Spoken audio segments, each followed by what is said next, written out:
Baba Shuaib, the correctional officer, born in Accra, Ghana, a Quranic researcher and a critical thinker based on religion, who does online lectures based on the guidance of the Quran on platforms such as Facebook, YouTube, and TikTok since 2018.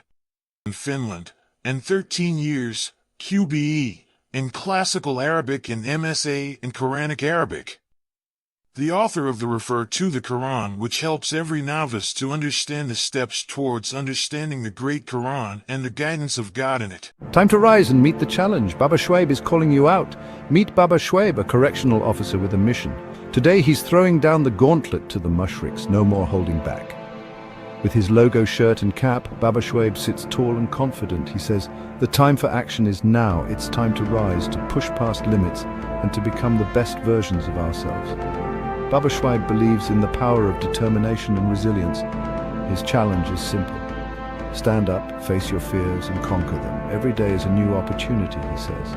An opportunity to grow stronger, to be better, and to leave a mark on the world. So, are you ready to accept Baba Shuaib's challenge? Are you ready to rise above and beyond? Join Baba Shuaib and let's show the world what we're made of, because the only limit is the one you set for yourself.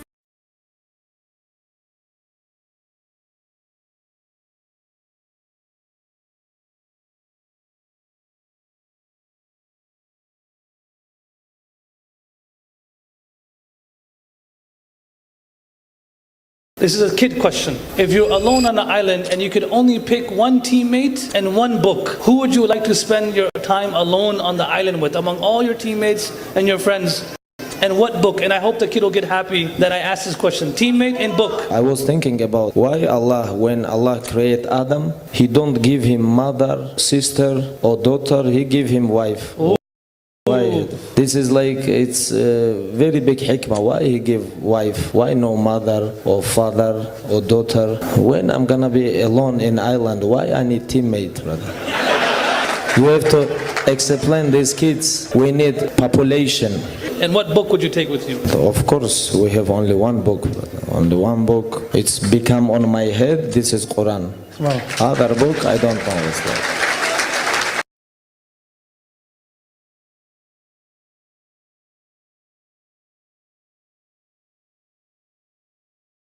This is a kid question. If you're alone on an island and you could only pick one teammate and one book, who would you like to spend your time alone on the island with among all your teammates and your friends?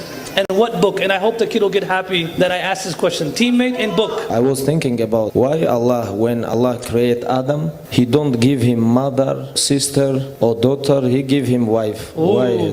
This is like, it's a very big hikmah. Why He give wife? Why no mother or father or daughter? When I'm gonna be alone in island, why I need teammate, brother? You have to explain these kids. We need population. And what book would you take with you? Of course, we have only one book, brother. Only one book. It's become on my head. This is Quran. Wow. Other book, I don't know. It's like.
I'm muted because I'm streaming on my other phone here.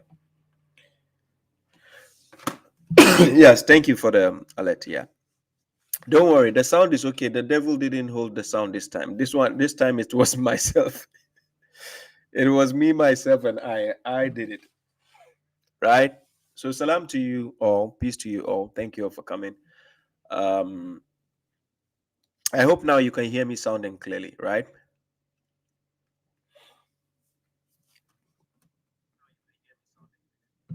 Now it's all good, right? Okay.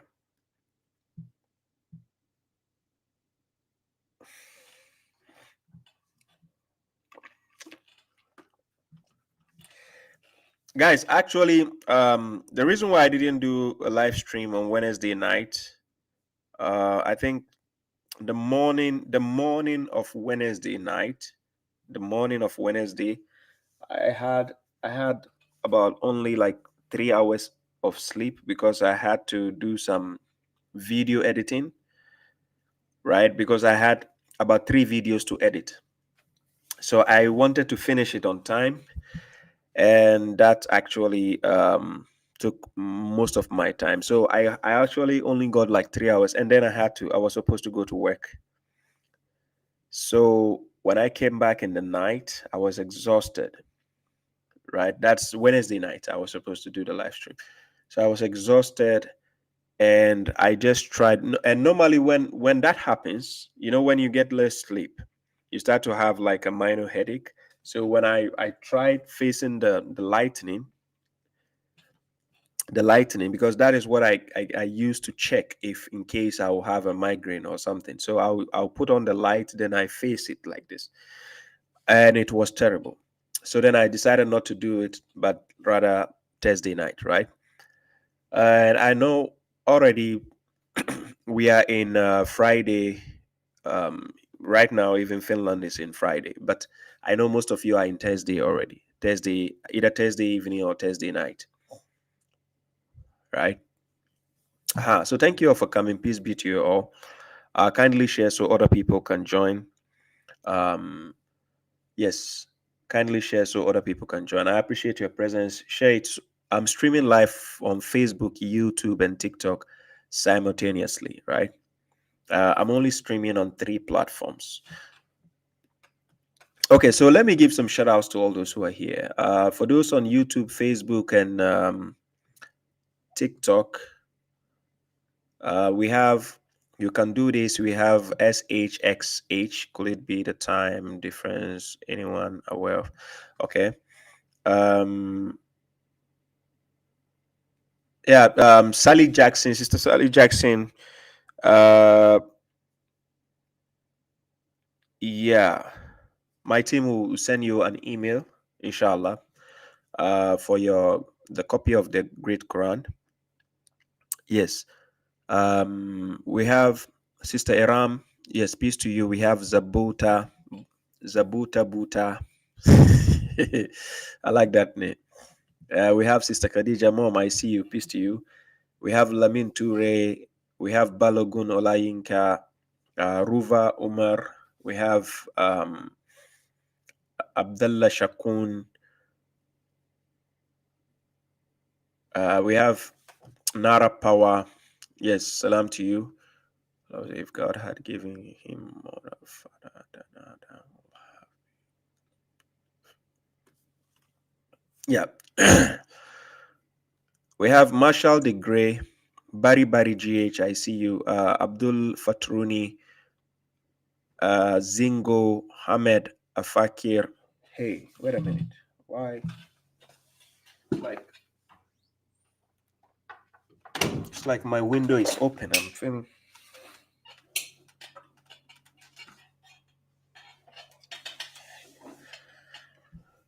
Yeah. We have signs of God are among you. Yes, salam to you. We have Bimbaz Barsalim. Yes, I see you. Peace to you. Oh, sorry. Just a second.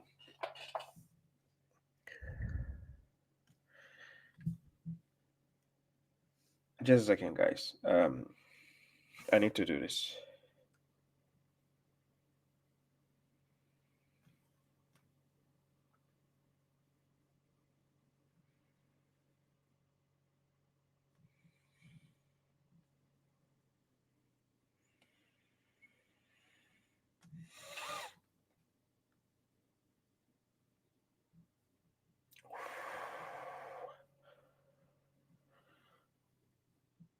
Yeah.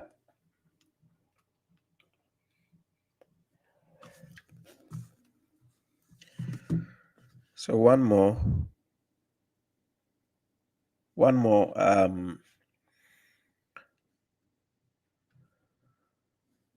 Yes, Bilal Jibril, I see you. Salam to you. We have DTX, we have Kasim Sad, I see you. Emily Trinity, Pacman. Is there a debate coming between you and Leafy?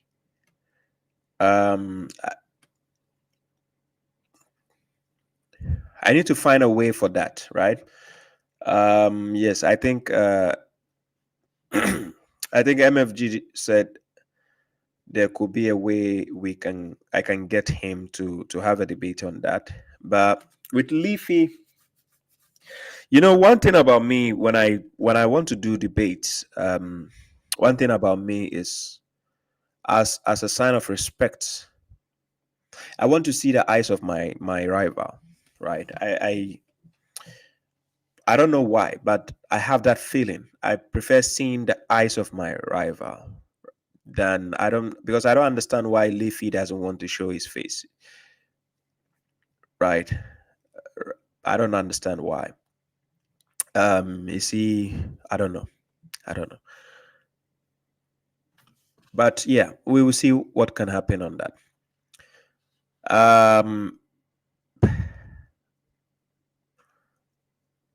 Yeah, John. You thought no, it wasn't a debate. It's a reaction, right? But just a second. I played a video at the beginning.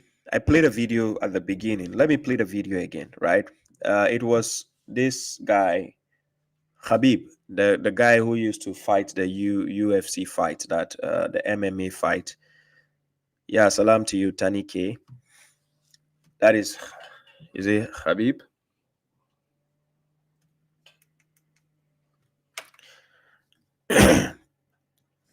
Yeah, shout outs to all those on TikTok also. I see you. Oh, I didn't give you shout outs, right? To all those on TikTok, we have so far we have about 18 people watching. We have Tony HD, Baharani, is it? Baharini, is it Mvuvi Baharini? Wow. We have Abida, Helal Ahmed, Ladiva Loka.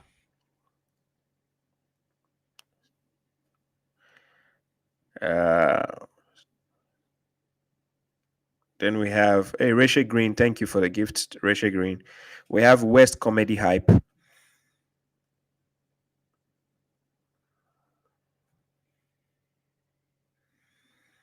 We have Brother Mohammed, Brother Mo. We have Allah conscious, yeah. We have Faith.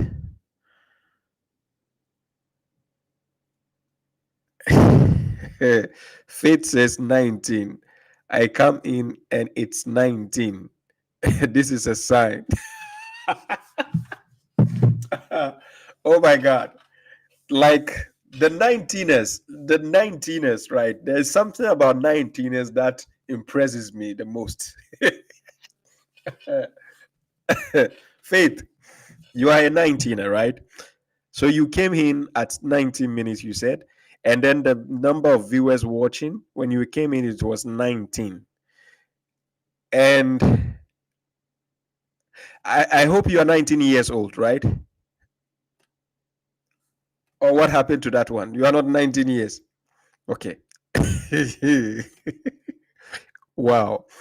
The 19ers, they have this strange. I think, guys, if anybody who watched my dialogue with Abdullah when Naveed joined, I made a joke. I think I made a joke with Abdullah saying that he had 19 stars. I think somebody gave him 19 stars or the gifts, and it was written 19. And I was just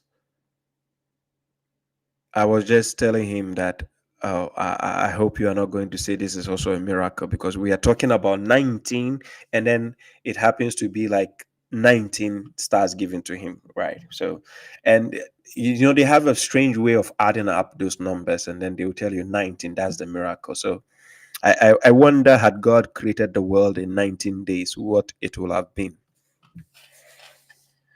Yeah.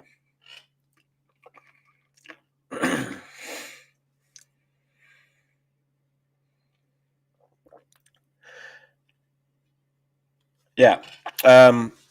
Just a second. Samba Sisi, you're asking me a question regarding Hani had Achan, right? You said from sitting. I appreciate you slapping the mushriks. What's your opinions about Marvelous Quran, Dr. Hani? I see him as a great scholar. I don't have any personal issue with Dr. Hani, right? Some of the things he says is a little bit off to me based on my study and investigation. um I don't agree with him with a lot of things, and I could see loopholes um in a lot of the things he says, right. He does have some things he says that I can agree with. Yeah, but when you're listening to Dr. Hani, be careful. Yeah, you should be careful. Yeah. Have you ever seen Dr. Hani in a debate? Have you ever seen Dr. Hani be interrogated one on one? Yeah, no. When such people don't make themselves available to be interrogated, to be debated, you should think twice. If you have anybody doing a live stream, right, who is not willing to be confronted, to be debated, to have a dialogue, there's a problem. That person seems to have an agenda, right? And Dr. Hani is one of those kind of people. So not until Dr. Hani will make himself available to be interrogated, to be questioned, to have a debate, to have a dialogue, then I think, yeah.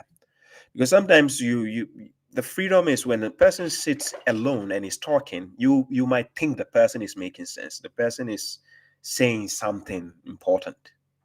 Yeah, that's how it feels. And that's why, Baba Shai, when I speak, I throw the challenge and I say, hey, if you think I'm lying this, give me a call. Let's sit down and have a dialogue. Let's have a debate. This is how to give the people, to erase the doubts from the people's conscience. Right? So, yeah. Anyways, let me go. So, I was talking about Khabib's video. Faith says what? Faith says, okay, 19 plus. Okay. She said 19 is a miracle. Thaba 1984 from South Africa. Yes, salam to you. Much love to you too. I appreciate all the people from South Africa also. Yeah, Sawubona. Yes. All of I do appreciate people from all the corners of the world, right? Whether USA, UK, wherever you are, people from Guyana, Aruba, you mention it. Wherever you are, as long as you make the time and room, space to watch Correctional Officer and the things I do, I appreciate you a lot. And God bless you for the support. So let's check the video again. This is a kid question. If you're alone on an island and you could only pick one teammate and one book, who would you like to spend your time alone on the island with among all your teammates and your friends? And what book? And I hope the kid will get happy that I asked this question. Teammate and book. I was thinking about why Allah, when Allah created Adam, He don't give him mother, sister, or daughter. He give him wife. Ooh. Why? This is like, it's a very big hikmah. Why He give wife? Why no mother or father or daughter? When I'm gonna be alone in island, why I need teammate, brother? You have to explain these kids. We need population. And what book would you take with you? Of course, we have only one book, brother. On the one book, it's become on my head, this is Quran. Wow. Other book, I don't know what's that. Yeah, guys, you heard what Khabib said, and I smell hypocrisy in what he said, but not from as he was speaking not from a scholarly position. I don't know his in-depth knowledge when it comes to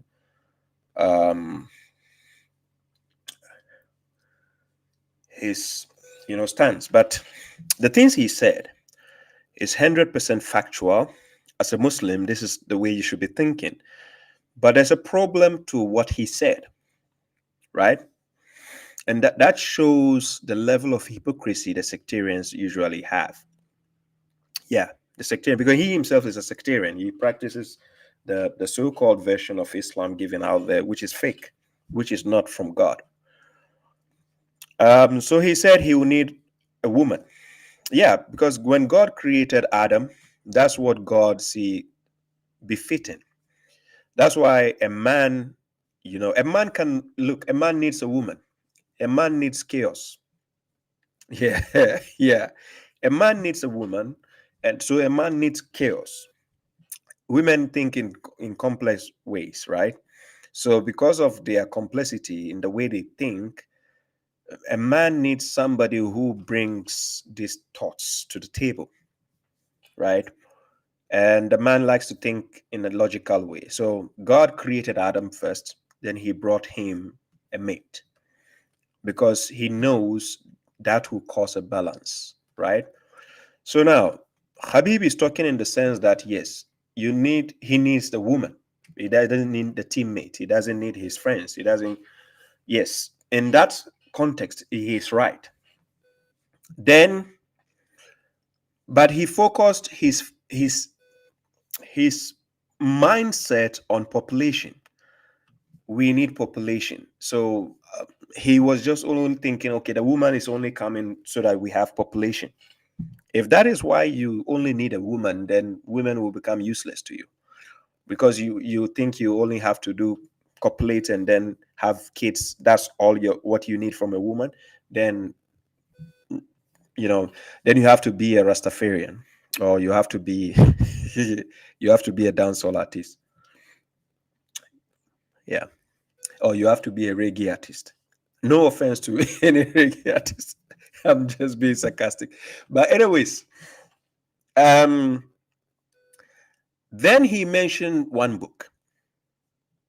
Then he says one book, not two books, not the book and the tafsirs or the garbage other books. He says one book. But that one book he mentioned was the Quran, the book of God. This is interesting because that shows that if I'm on an island, on a desert, or somewhere isolated alone, the only thing I need is the book of God, which means the book of God, since it's a book of guidance, I can get my guidance through that book and I don't need anything else. And that is exactly what we keep telling the sectarians, that the book of God is sufficient, it's enough. You don't need anything. Then they say, but how do you sleep with your wife if you don't follow the hadith? Oh my God. Guys, literally somebody asked me that question. Yeah. Somebody was trying to let me,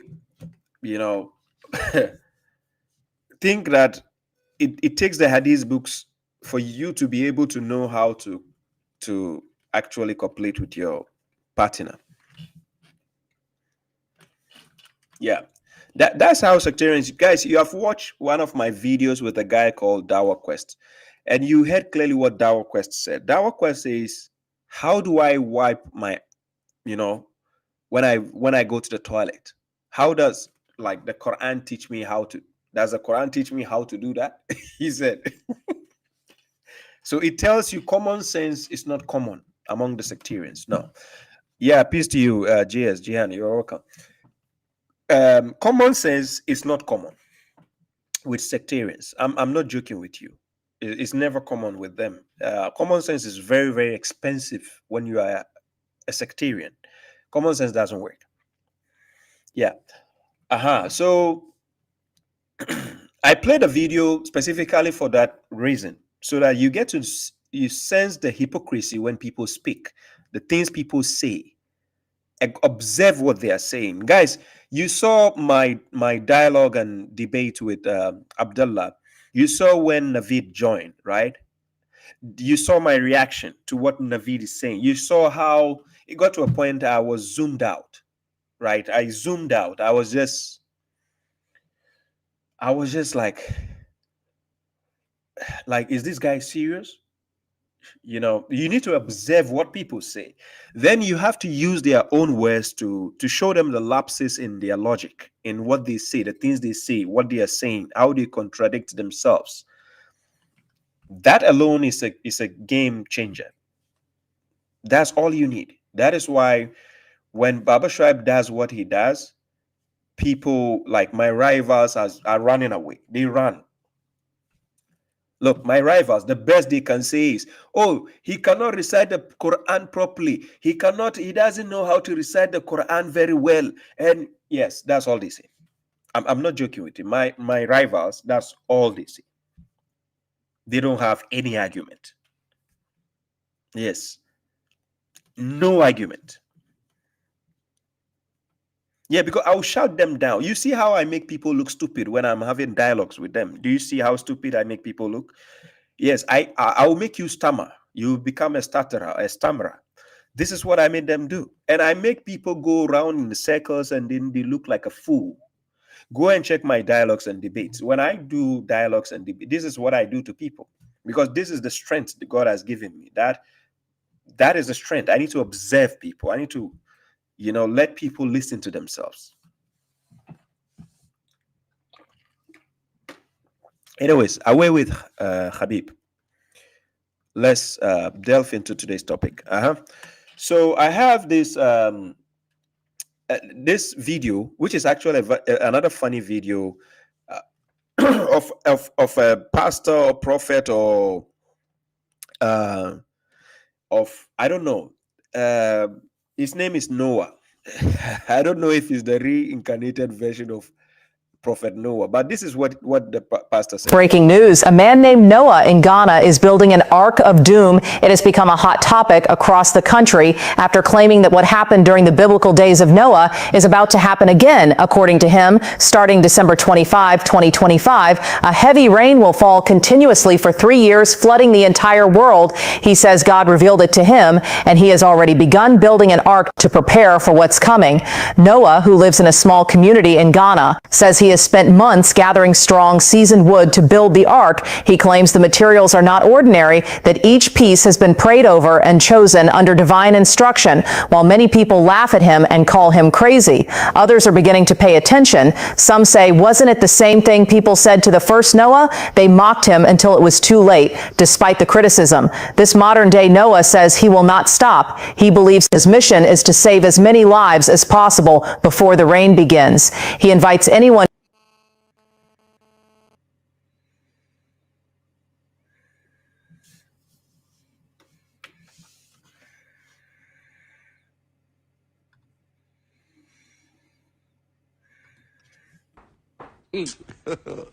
God have mercy upon us.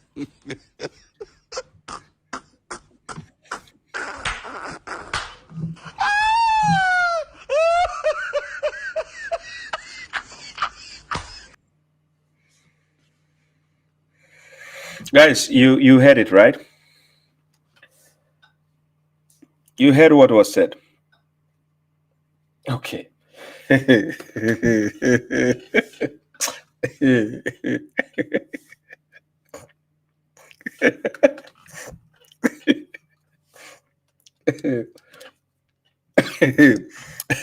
The unfortunate part is that the ark is only for Ghanaians. I'm sorry, guys. I'm sorry.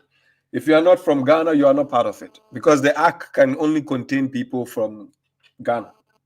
I'm sorry.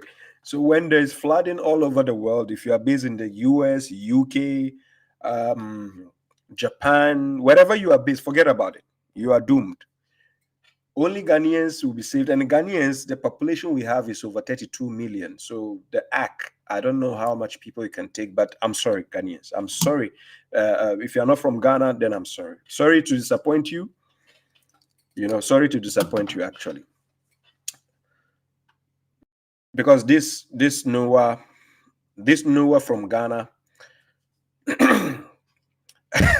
I just don't know. Hey guys, this guy is going to make Ghana overpopulated. Serious, I'm planning to go to Ghana for other activity, but now this guy is going to disrupt my plans. I'm serious. Because how do you expect this ark to contain even Ghana, the population of Ghana? How can people fit inside this ark? Oh my God. Hey. Oh my God. Yeah. Hey.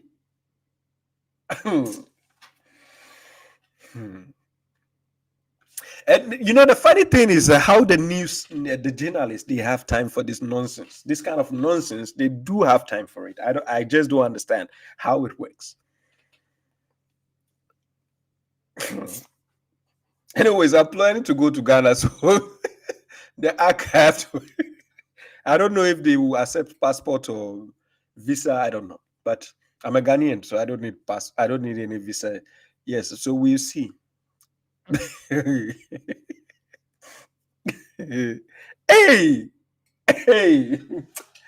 Oh no, I'm thinking the journalists are the one adding up to people's madness. I'm serious. Yeah, the odd. Peace to you. Peace. Quran Connect says he has built many, I think 6 or more. Still, it cannot contain the whole of people of Ghana. Talking of even the world, the flooding he's talking about, is it only going to be in Ghana or where? Because for a long time he can do this acts and he let people die in Accra when there's flooding. He should have taken this act to, places like Odona and how do you call this, Alajo, and they need this act there. Why? Anyways, let's away with this comedians. So this video that I want to play, this guy MFG went on Abu Laith program last week. He was on Abu Laith. Was it last week? Yeah, last week, right? Was it like 5 6 days ago? He went as a guest and they had a dialogue. But the dialogue, Abu Laith made it seem like he was trying to, how will I to in the first place, he said he wasn't like the other mushriks, like no disrespect, but Abu Laith is still a mushrik, by the way, but he seems to be a different kind of compared to them. But that trait they do usually have is like those guys need to be taught how to have dialogue and debates. I'm serious. Sectarians need to be taught how to have a dialogue and how to have a debate, because they have issues when it comes to having dialogues and debates. You saw when I went to the Ahmadi guy, the Ahmadi piece of peace and light, that Ahmadi, the guys with the fake Mahdi, that fake Mahdi who is like an actor, part of Avengers or Marvel universe, I don't know. I had a dialogue with one of his servants who his name is Hussam. I call him Hussam Bozo. You saw, if you watch that dialogue, it's on my YouTube channel. Go to the verses, you see the playlist, look for where I do the verses, this versus that verses. You see the video when I had the dialogue with Hussam. 1, when they make an agreement with you, they break the agreement. 2, they don't know how to keep a promise. And 3, they are not consistent with their own words, right? So when they agree on something with you, they break it right in front of everybody, right? If you go and check Abu Laith's video. That video is still on his page, right?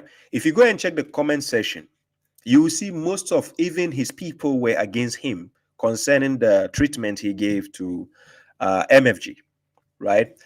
So the idea is, if you have, he keeps saying, I allowed you. If I don't respect you, I will not allow you on my show. No. That doesn't mean like that. I can still allow somebody in my house and disrespect him. Because I don't know how their logic works. The sectarians, seriously, they are all cut from the same cloth. They are all the same. All of them. All of them. All of them. Look, I keep saying this over and over. Out of all the mushriks, out of all the sectarians, the number one guy I give the most respect is Farid Response. Farid. I give him respect.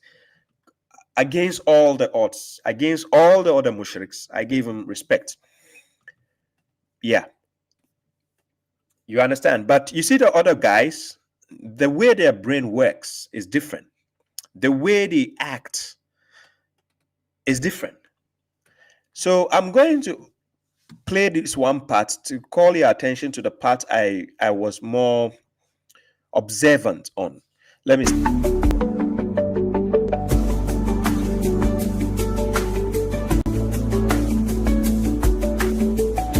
is a mercy for the entire universe.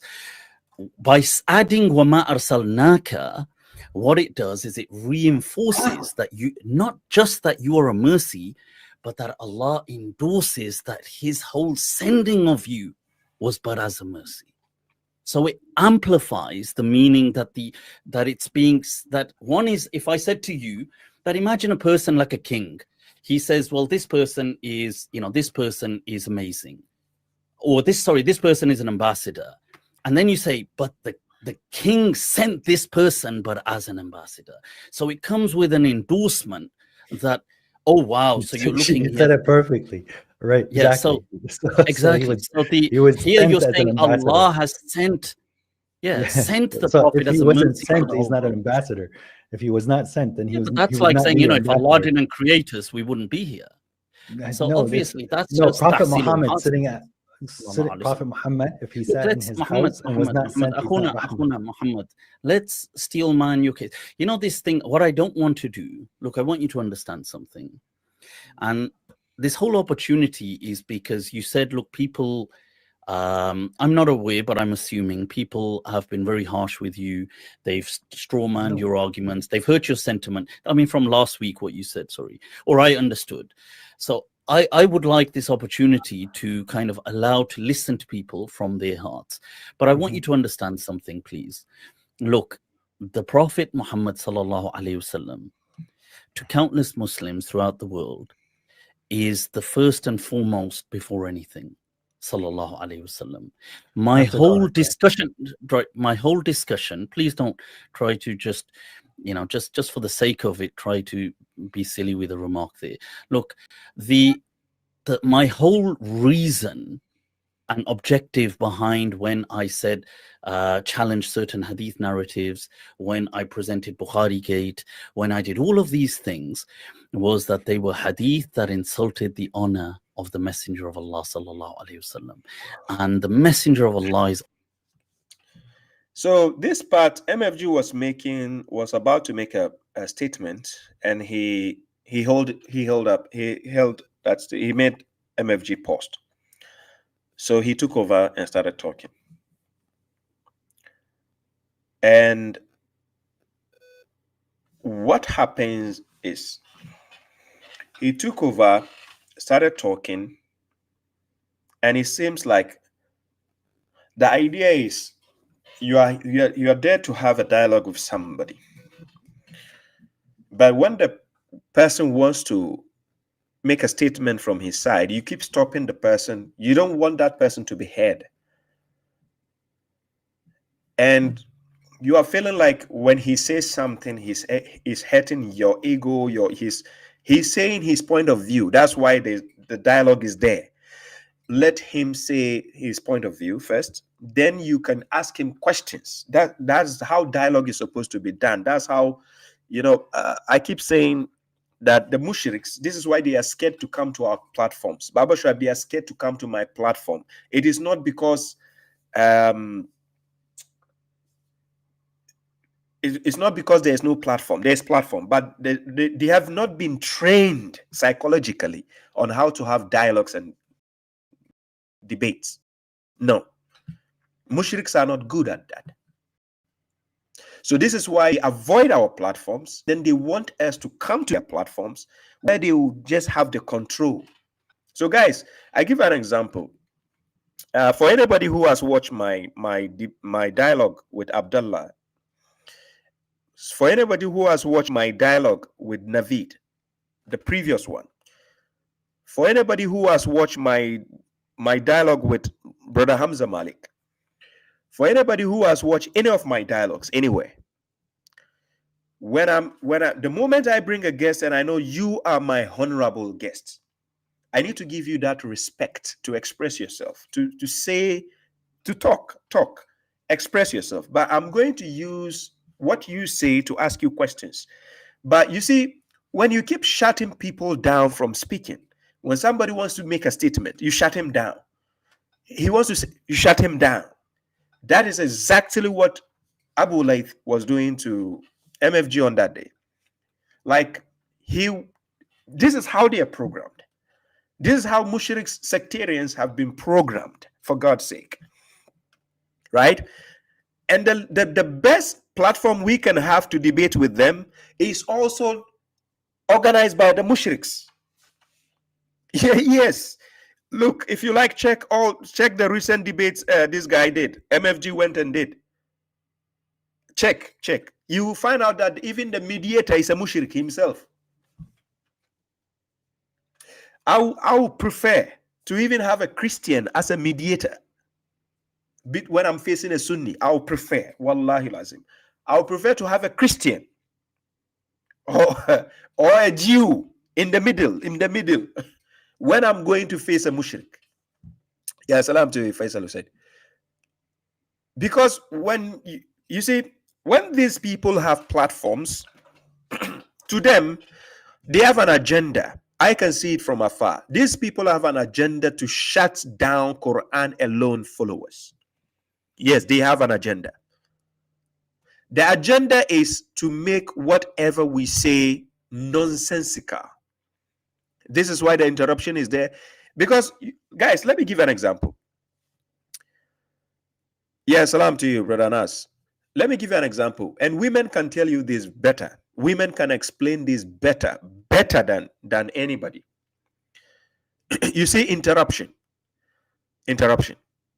It gets to women's nerves big time. Women, when they are saying something, allow them to just flow. Just be a good listener. Just listen.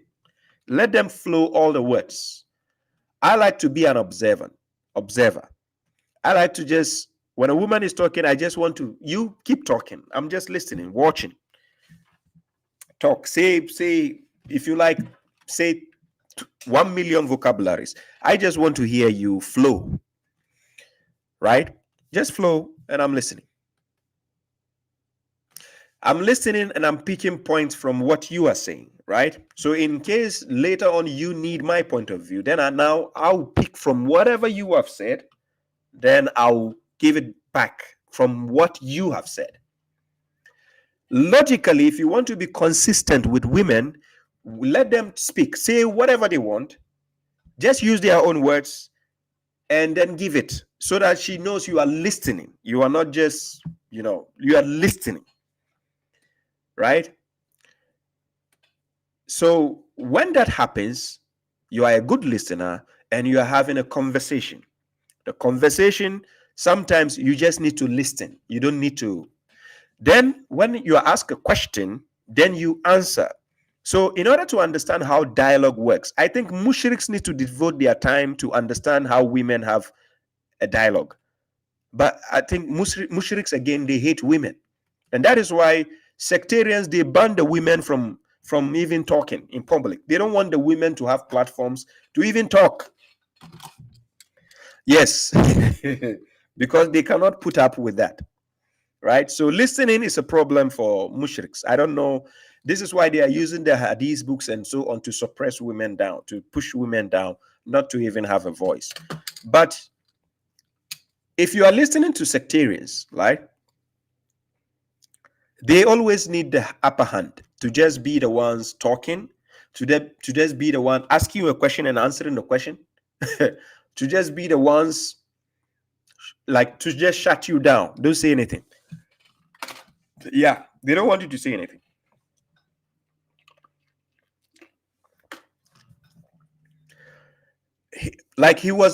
Abu Layth was very disrespectful. He will make it, of course, he was talking gently, but like, I'll give an example. I can call you a fool with gentleness, and I can still call you a fool with a loud voice. It makes no difference. I can say you are a fool gently, and I can say loudly, you are a big fool. It makes no difference. It's still the word fool. Yeah. Abu Layth was just being gentle. He's talking like, I'm giving you the respect. You see. No. Abu Layth, no. Not at all. You were not respectful? No. I was even surprised the video is still on your page, but a lot of even your people don't even condone the way you were having the discussion, because you don't, why wouldn't you allow your opponent to express? Look, guys, people send me messages and then thanking me for allowing people like Naveed to express themselves so that everybody can see the heebie-jeebies. This is how Baba Shaib is. When you watch my dialogues, you watch my video, this is how I allow my opponents to do. Because I want you to bring the best you have on the table. You present it. Everybody can see your heebie-jeebies. This is what Baba Shaib do. So I will let you strike your own self. In my dialogues, in my debates, go and watch all my dialogues. Go and watch all my debates. This is what I do. I will allow you, the opponent, to strike yourself. Then I'm done.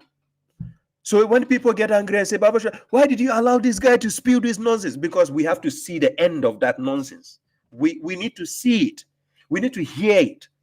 So that you and we close that chapter. Somebody wrote on my YouTube, wrote a comment, Baba Shaib, from today, don't never allow Naveed to come on your on your YouTube channel. Then I said, okay, this is the kind of comment I want. Because then it finally means game over for Naveed. Will you tell me what else will somebody like Naveed have again to present that you have never heard? Are you getting my point? This is the epitome of how you have dialogues, you have debates.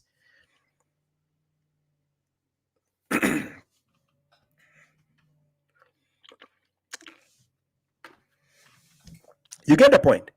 Let people express themselves. You let them say, because it is out of whatever they are saying you are going to build your argument later on. You are going to take it, listen, let the person express himself. Then now you say, okay, MFG, so you are saying this. He will say, yes. Okay, can I ask you a question? Yeah. Now you use whatever he said, the build-up, and ask him a question. But here we are. You have Abu Layth, you ask MFG a question, and MFG starts, the moment MFG starts talking, then you stop him, then you say, you have expertise in Arabic language, so you tell Muhammad, you see where you are going. I want us to clarify.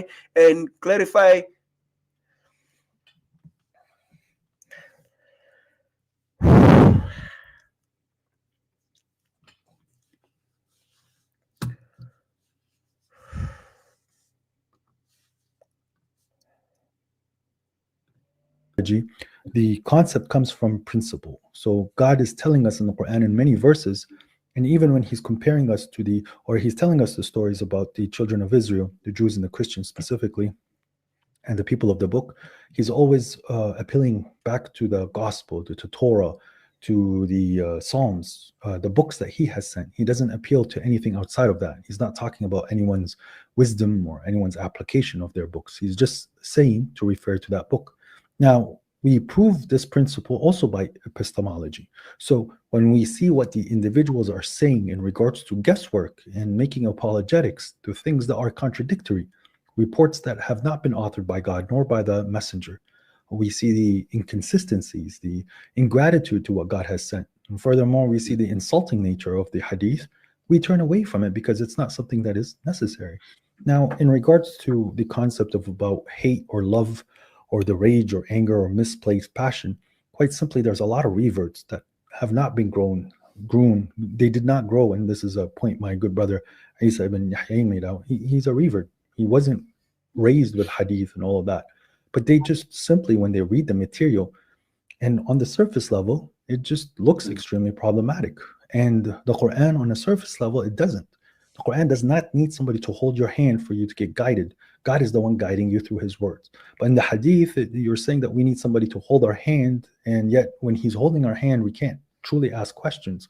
In the very onset of what people are calling Islam after the blessed Prophet Muhammad, the people of Ra'i were the ones who are dominant in the courts and in the governments, the people of opinion.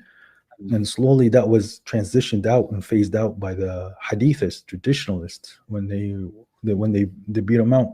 And of course, for us, the book of God is the shortcut to the guidance that can be achieved without the book of God. But God's mercy is telling us the answer, and it's coupled by people's understanding and people's opinion.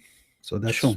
So just to kind of get in there, that this view, this understanding that the Quran is central, I absolutely agree with that. That is the teaching of the School of Medina. That is in principle the teaching of many Muslims and scholars in Islam. And some may disagree, I accept that, but I'm not here trying to defend that view, that way some may disagree.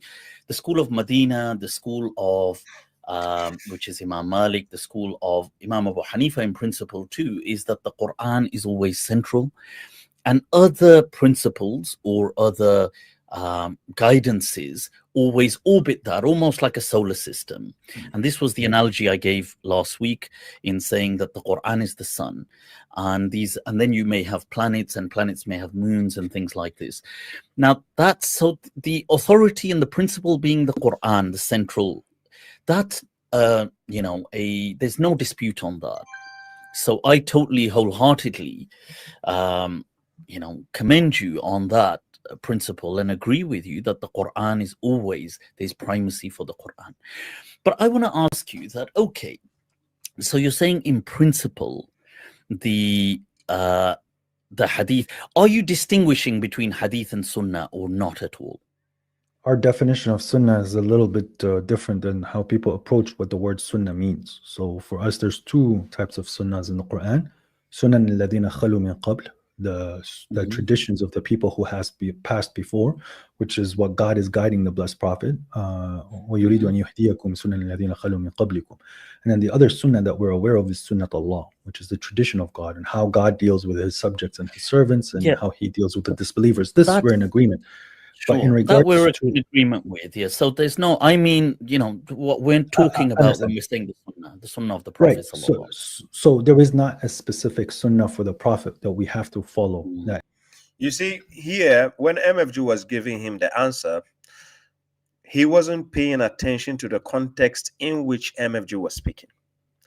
He was trying to act like he understood what MFG was saying, because even though MFG says two types of sunnah, the other one is about the prophets and the messengers, the way God guided them. And God shows you in the Quran, according to Quran chapter 4, verse 26, God shows you those sunnah. It's in the Quran, not outside the Quran. We see the sunnah of Ibrahim in the Quran. We see sunnah of Musa, Isa, all of them in the Quran, because God has to clarify those sunnah for you so that you follow from the book of God, not outside the book. Okay. If that is the case, Prophet Muhammad included. Get the point right. Now, the other one is the Sunnah of God. The Sunnah of God is still in the Quran, not outside the Quran. So here, Abu Layth acted as if he understood. But then you will see where the problem is. Because even if they tell you they are in agreement, they are actually not in agreement. But let's see the part here. Is outlined in the Quran. What we have is ibra. So lessons and what God has told us about the lessons of the other prophets, including the that blessed stuff Prophet we don't Muhammad. dispute. That stuff we Yes. don't dispute. So there's no But- point going into that because we agree on all of that. The lessons in the Quran are universal, and we agree on all Right. of that. And that's So the limits of Prophet Muhammad to us. Do He's you just feel one that more the Prophet lesson. was? Do you feel that the Prophet sallallahu alaihi wasallam was teaching, giving guidance? Do you feel that he was doing this as Yes, well? he Was was- he elaborating on the Quran? Yes, he was definitely Sallallahu elaborating alayhi and clarifying the Quran to the people around him. We don't accept And that is that that has been not preserved. valuable to us as Muslims? It hasn't been preserved, and whatever he's been teaching, he was guided by God, and God is guiding you in the same manner. So you see, this point that MFG told him that the Prophet was elaborating, clarifying, and doing all these sort of things. Quran chapter 14 verse 4 says, we do not send a messenger except in the language of his people so that he may clarify, right? Chapter 14 verse 4, the messenger will clarify. Now, clarify meaning, I give an example. Baba Shuaib, I speak multiple languages, right? So now I'm clarifying a point in English for people who don't understand what the Quran is saying. But the Quran is already clear. Because it's clear, I've understood that. Now I take the understanding I got from the Quran, but now I'm clarifying it in another language. In another language, or to the level of the person I'm speaking to. So I give an example. Quran is a book of wisdom, and the word of Quran is very heavy. Inna saluka alayka qawlan thaqila. Quran chapter 73, right? It tells you that God is bringing qawlan thaqila. That is a heavy word. Quran is a book of wisdom. When you take Quran chapter 36, verse 1 to verse 2, it says, Wal Quran al Hakim. Quran is a wise book. Now imagine saying wise things to people who are shallow-minded, or a layman who doesn't understand a wise statement. You need to break down those wise statements to a layman. You need to break down those statements to an ignorant person. And especially when the sectarians and the scholars will agree to us that the people of Muhammad in the Stone Age were people in the desert, and they were laymen who were actually ummiyun. Ummiyun are people who are like on land. Yes, it's not me saying. Quran chapter 62 verse 2. They were on land in the particular aspect of what is being discussed, which is the Quran. They were on land when it comes to that. So that is why God says, وَيُعَلِّمُهُ الْكِتَابَ وَالْحِكْمَةِ, that the messenger, after reciting the verses of God to them, purify them, teaching them the book and the hikmah. Right? So in the context of what is being said, Abu Layth, listening to what MFG is saying, he is drifting away from the context in which MFG is talking. He might think MFG is supporting the nuance of saying that, how will I say, of saying that the Prophet will give some extra books, and then the extra books are the ones showing you no. That is not the point here. So whatever the messenger will do on his own, it is pertaining to the people. Doesn't mean the book is not clear, because the moment you have knowledge, I give you an example. Quran chapter 41 verse 3, it says kitabun fussilat ayatuhu Qur'anan Arabiyan. Then it says liqawmi ya'lamun, for people who know. So people who know the book, they will see the clarity. Quran chapter 6 verse 105, God says وَكَذَلِكَ نُصَرِّفُ الْآيَاتِ وَلِيَقُولُوا دَرَسْتَ وَلُنُبَيِّنَهُ لِقَوْمِ يَعْلَمُونَ. So God says, and then we will clarify it for people who know. So people who know, that is people of knowledge, when they take the Quran, they already get the clarity, they already get the explanation, they already get the answers. But when somebody is not on that level, that is when the person will contact somebody like, hypothetically, let's say I'm in the shoes of Prophet Muhammad right now. That is when somebody will contact Baba Shuaib and say, Baba Shuaib, there is a verse in the Quran. I read it, but I don't understand. Now, what Baba Shuaib is going to do is, I'm going to clarify it in your level. Are you getting my point? I'm going to clarify it in your level of understanding so that you grasp what is being said. So many times when I do that with people, then they're like, oh, yeah, now I get the clarity. Now I get the answer. So academically, take the level of academics. In school, a teacher is teaching in the classroom. You have about 50 students sitting down listening to the teacher. We have different levels of intelligent quotients, right? Every student has different levels of intelligent quotient. Usually in Africa, the West students, they sit at the back. I don't know about other side of the world, but, but the West student, please, if you are watching me, you know yourself. You know yourself in the classroom. The ones who normally sit back, because they sit back to avoid embarrassment and to avoid the notion of a teacher pointing fingers at them. Hey, you know the feeling when a teacher asks a question and then they will look for the smart student and then they point finger and at you. Was the answer. So it makes the worst ones, they go behind, right? They go and sit at the back because they don't want the teacher hiring them. Please, if you are part of them, you know yourself, eh? Okay. So it gets to that point academically. You guys will be in the classroom, a teacher will teach, then you have about 10 students not understanding what the teacher said, even though the teacher was speaking in a clear essence language, in clarity.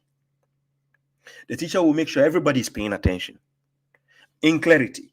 But at the end of the class, you have about 10 students, they don't understand what the teacher said because of their level of intelligence. So it needs somebody who is enlightened to now say, hey, remember, the teacher spoke with clarity already.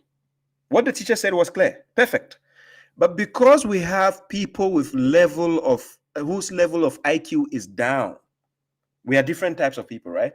So they need somebody who can now go to their level and break things down. So yes, when the prophet was there with the people at his time, he did the same with them. He did that. You understand? He did that. But to say he gave an extra book, that is why till today I throw a challenge to the scholars. Give us the tafsir of Muhammad. If Prophet Muhammad, listen carefully.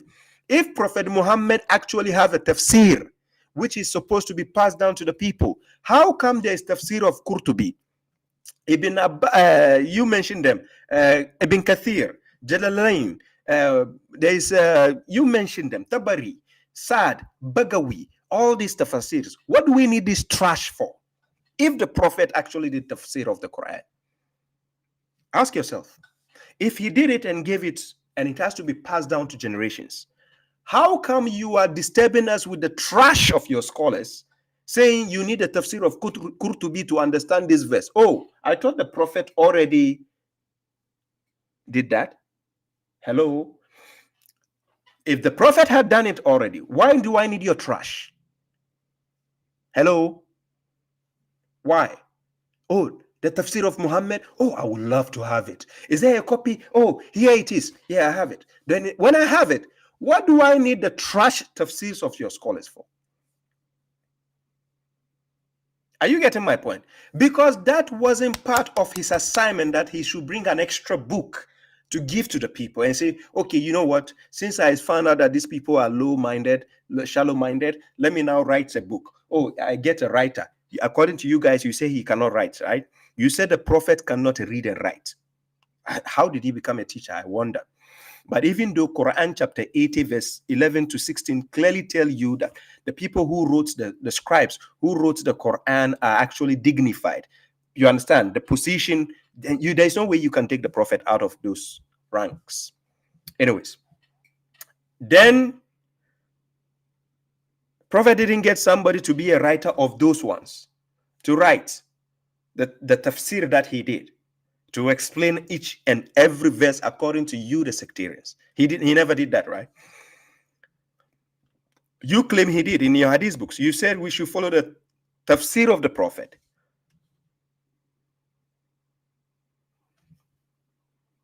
Where is it? In the hadith books. When you go, Aisha is talking. You go, Abu Huraira is speaking. You go and see Umar speaking. You go and see Abu Bakr speaking. Is that the messenger? Since when did Abu Bakr, Uthman, Umar, you mentioned them, Ali, and Anna Aisha, since when did they become the messenger? Because God says obey God and obey the messenger. He doesn't say obey the Sahaba. No, nowhere did they say that. Or obey the Khalifas. No. So the sectarians always do twist and turn. That's what they do, twist and turn. So whatever this is not consistent. But here we go. We don't have to express the Quran in the same way the blessed Prophet did, because the times have changed. So the way that the Prophet lived, his sunnah, he wouldn't have lived in the same manner now, because times have evolved. If it was something that was necessary for religion, then God would have preserved it. The fact that it's not preserved, it shows that this is the test. Is the word of God sufficient for you, or do you need to be spoon-fed? Now, you told me about the Quran-centric approach, which is true. Everybody claims that the Quran is the trump and the Quran is the... Now, guys, the reason why I pushed the video for to the beginning. In the beginning, he was listening to MFG. In the beginning, he gave MFG the chance to speak. That was in the beginning. So I jumped. The first part I showed from the video was from the middle part. I intentionally went there to show a point. Now I jumped backwards to the beginning. The beginning part, yes, he allowed, because he wanted to hear what MFG wants to say, right? So he kind of allowed him to talk. The interruption actually started way around the middle side going on. That's when the interruption started. Or when MFG says something that seems to be to go against the scholar's perspective, he brushes that off instead of still listening to somebody's perspective. You don't have to agree, but let the person speak. If the person says he doesn't agree with your scholars, let him say his points. Then you can draw contrast there, or you can compare. But to shut them down from saying what they are saying, the person is saying, is another issue. But check this. Negating the bad hadith and all this, but when we see it in practice, we don't see that that's the case. They in fact they go off what the tradition and the history is saying. Sure, but let's not clear Quranic verses. They don't care. You see, but let's not strawman other people either. So let's not pick on bad examples, because we can do that with everybody. I want this case to see whether there is a case to be made here that you're presenting, and that is that there is. If I've understood this correctly, what you're saying is that there is that the Prophet did give guidance in addition to the Quran. You see this issue of Abu Layth saying Prophet did give guidance in addition to the Quran. It contradicts Quran chapter 2, verse 272. Where God told him, Laysa alayka hudahum, walakin Allah yadi man yasha. Right? Laysa alayka hudahum, walakin Allah yadi man yasha. Their guidance is not upon you. However, God guides whomever he wills. The Prophet himself doesn't have guidance. Yes, the Prophet himself, he doesn't have guidance. As a matter of fact, he says, Innal huda hudallah. He says the guidance is the guidance of God. Yes, Quran chapter 6, verse 71. So Prophet himself doesn't have his own guidance. So to talk of adding guidance to give to the people, where does it come from? That source of guidance has to still be from God.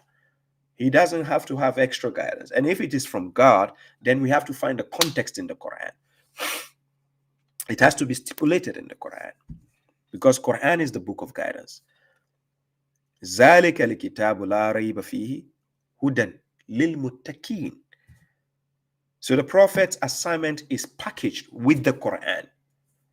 You can't separate the messenger away from the Quran. He's packaged with, this is why you still see everything and detailing about the messenger. When they ask you about this, say. When they come to you and say this, say. You understand? But now to go to the extent to say he gave extra guidance and as a package coming with, is it another book? Because that is the understanding of the sectarians. So what extra guidance the prophet has to give? Because when you read verses like Quran chapter 10, verse 35, this is what God says. I'm going to put the verse on the screen, right? I don't know if TikTok will allow it, but I don't have a choice. Let me put it anyway. So Quran chapter 10,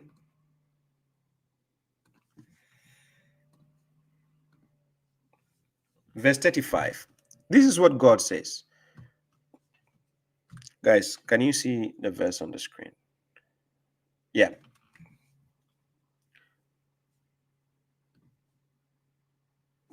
So God says, Kul hal min shurakaikum man yadi ila al-haq. Kulillahu yadi lil-haq. Afa man yadi ila al-haq. Ahakku an yuttaba'a amman la yahiddi illa an yuhda. Fama lakum kayfa tahkumun. So God says, say, telling the messenger to tell the people, right? Let me see if I can do this here.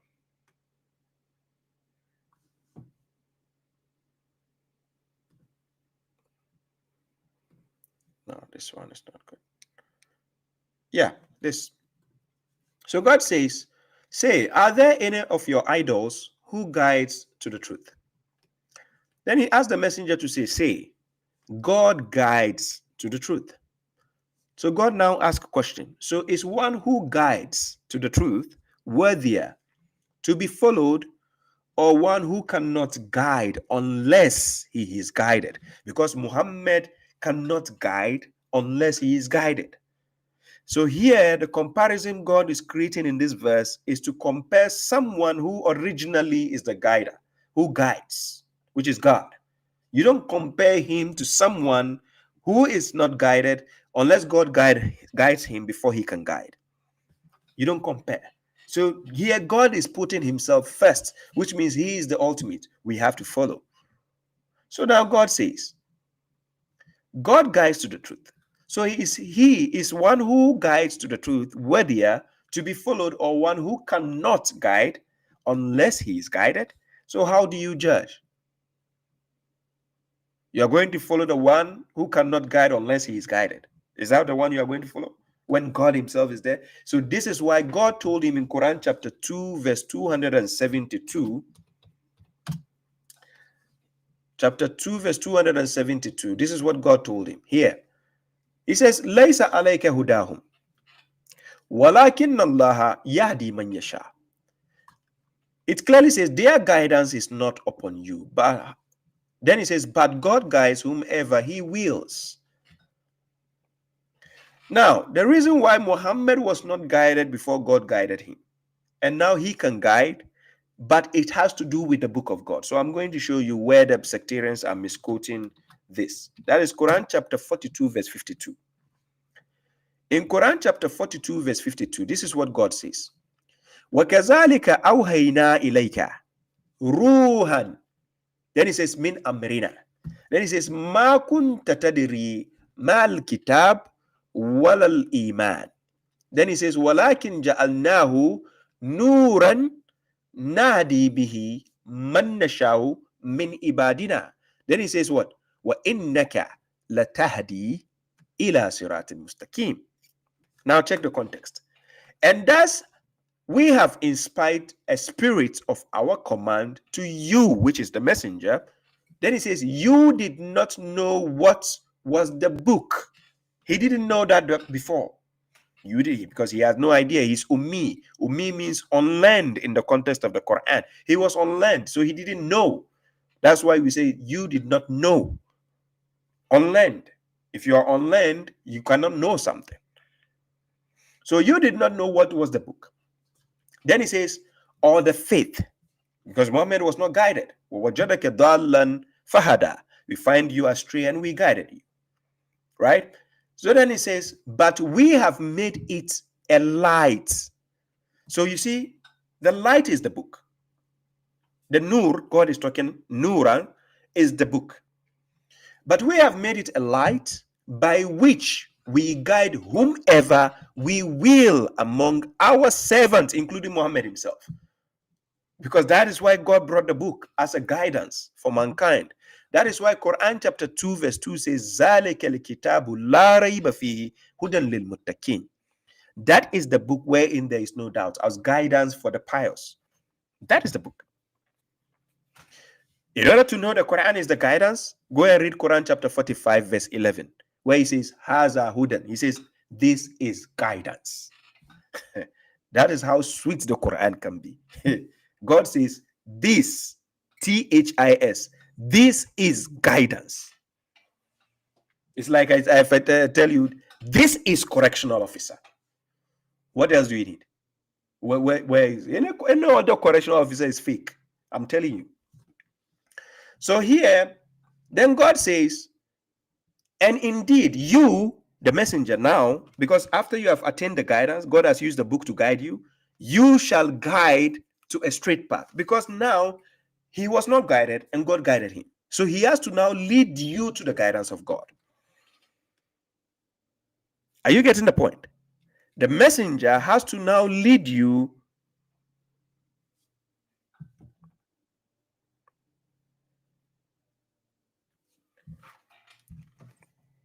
Okay, I'm getting heads up to check my Facebook live if it's still on. What happened to it?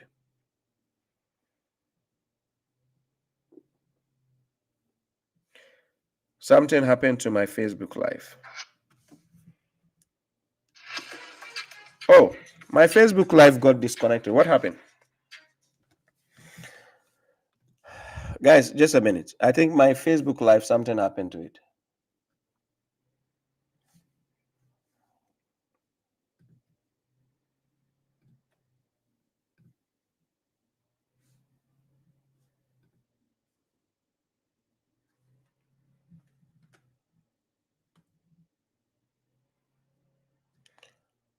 Are you kidding me?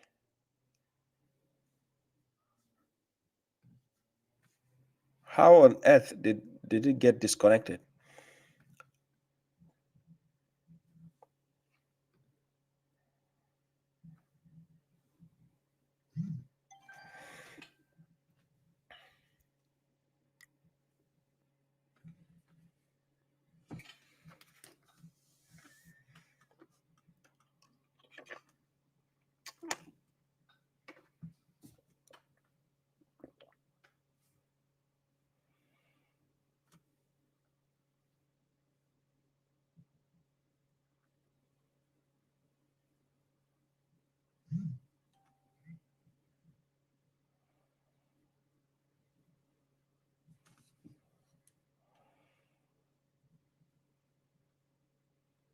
Okay, guys, can you check again? I think it's back on.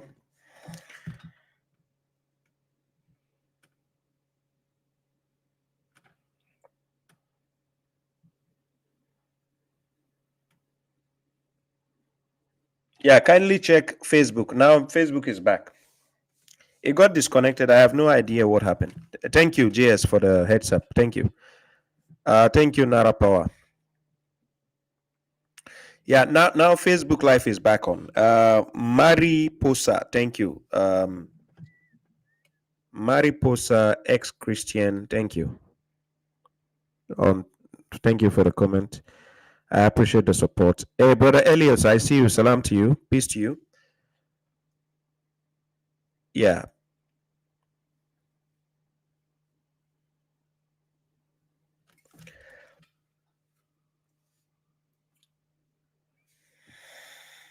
Okay, now it's working, right? You go to Facebook. I'm streaming live now, right? Go to Facebook and it's on. I'm streaming live from Facebook, YouTube, and TikTok simultaneously. Today I didn't stream live on how do you call it, on Kick and Twitch, because I got the feedback that when I'm streaming on all the 5 platforms, there's a delay, and the videos a lot, right? Uh-huh. So yeah. So for those on Facebook, I apologize because I didn't put it on the other phone. I wasn't checking, because I'm checking all my streams on my other phones here to make sure it's all connected.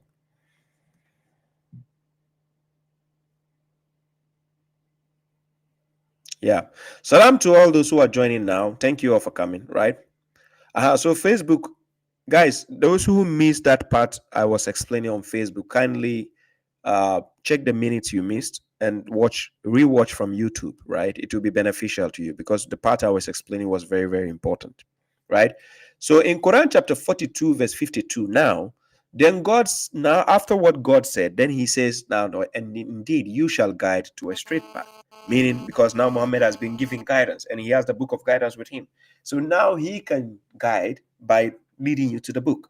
So now, to give further emphasis on what was said, you go to Quran chapter 7, verse 181. Listen what God said.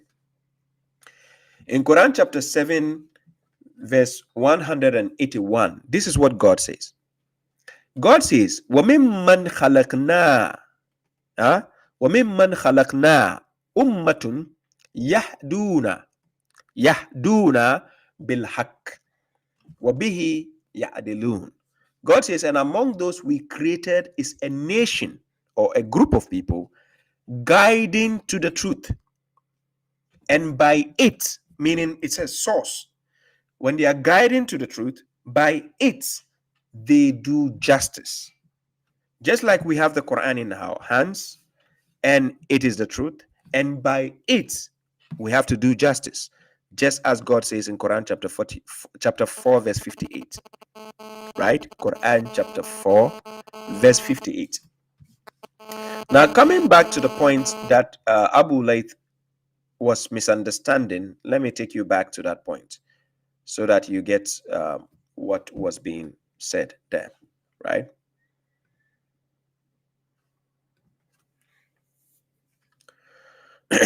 I take it that's what you're saying. But that guidance today are you saying it's irrelevant? Are you saying it's not valuable at all? Are you saying it would have been valuable if it reached us? The guidance that is coming out of the messenger, okay, that is for all the people which we find in the Quran, because he's using the message that God has given him. The guidance that comes out of the prophet, that's localized to his people. So this is where's the difference between a prophet and a messenger. Now, when we are talking about this clarification, when you're talking about the clarification of the Quran, this is not, when we see these things that you assume that the prophet said, we find it wholeheartedly denying the Quran. So we just to build on what you're saying, if you're arguing that there is guidance in the Quran to do with how other prophets advised and spent their time with their people, so we are to learn from the example of, let's say, Musa alayhi salam and Ayub alayhi salam and other prophets, but we're not to learn from the example of our own Prophet sallallahu alaihi wasallam. Wouldn't it be min babi awla, more deserving that we learn from our Prophet, who is what you have to learn from your Prophet? That is why God says, لَقَدْ كَانَ لَكُمْ فِي رَسُولِ اللَّهِ. God rather learn from the messengership duty so that you be in line with the words of God. If you are saying to learn something from your prophet, you keep saying your prophet, according to your hadith books, he married a 6 years old girl. Sahih al-Bukhari 5134. Are you going to learn that one from him also? You don't want to marry 6 years and then consummate 9 years? How hypocritical you guys can be.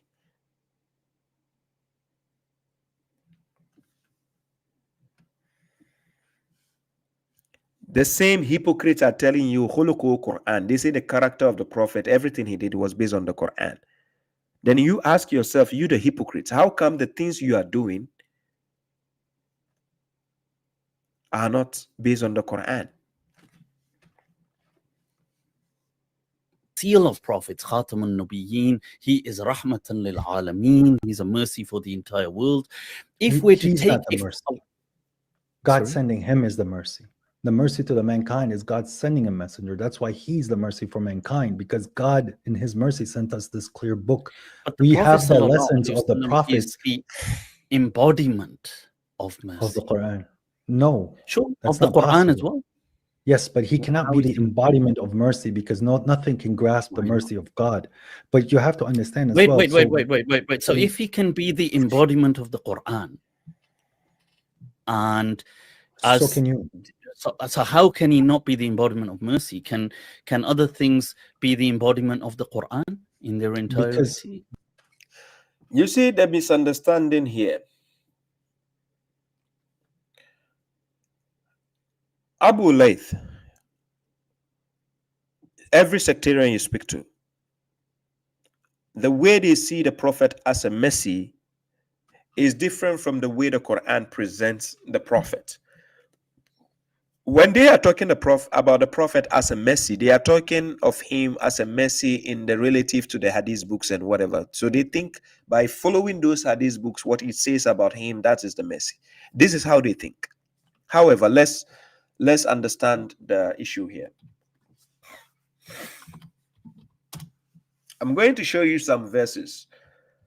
Then you get to understand the concept in which is being discussed here. Right? I'm going to show you a concept here.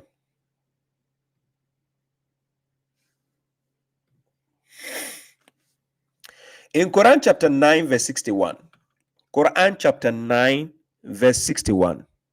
Right?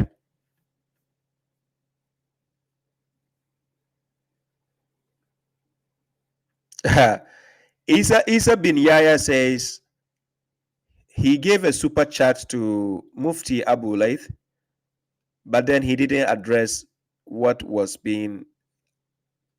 supposed to be mentioned, right?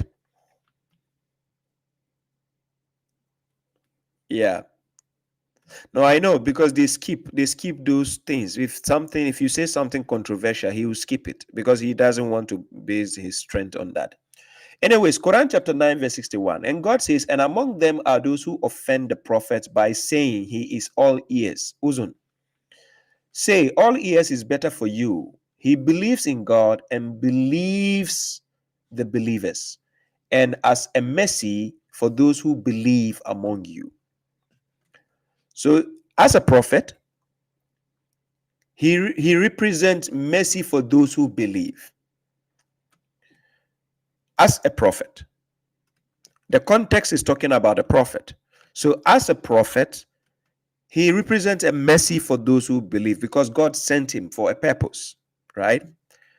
So let's understand the concept of he representing the mercy for the believers. Understand this. Okay.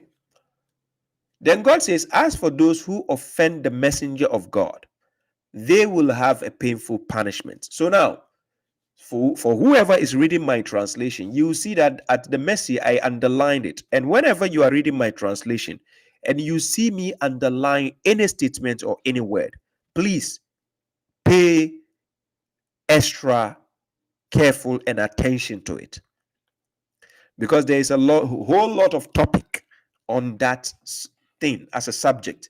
When you see me underlining any statement or any word in the Quranic translation I did, I'm not just underlining it because I like to underline. I'm underlining it because there's a big topic that you can get more clarity from the Quran in other chapters and verses. So you see me put a footnote or you see me underline it. I did it for a reason. If you want to understand the reason, go to the appendix of the Quran. If you have any, for anybody who has the Great Quran, the hard copy, go to the appendix. It explains everything there to you. Right?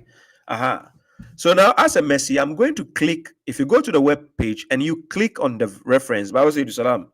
If you click on the reference number, it will take you to another chapter with the similar reference, right?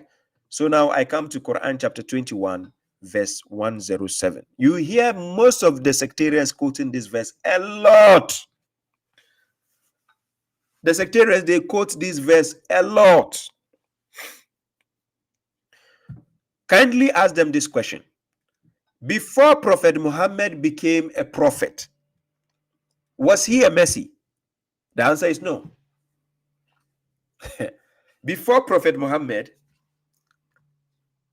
became a prophet, was he a Messi? The answer is no. Are you getting my point? I'm going to show you something that you get to understand. The reason why I'm saying what I'm saying.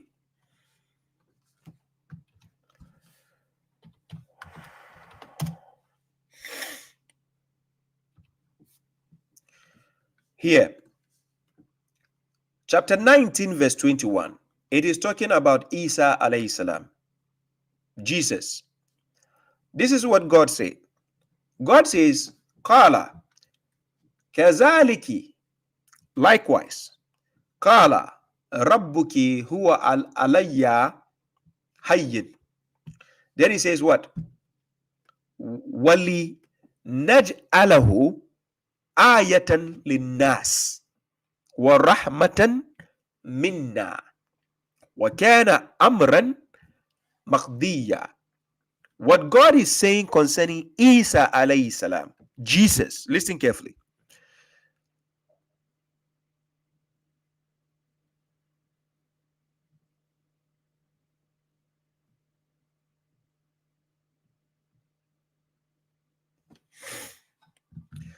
Yeah, Abu Suleiman is saying something. Yeah, he was right. Yes, he was right on that, because the prophet can make a mistake. That is why Quran chapter 66 verse 1 gave him a warning. Ya you and Nabi lima tuharrim, right?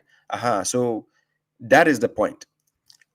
But the sectarians don't know how to decipher. They don't know the difference between the prophet and the messenger. So that is the problem, right? Okay, anyways, I'm making a point concerning Isa alayhi salam.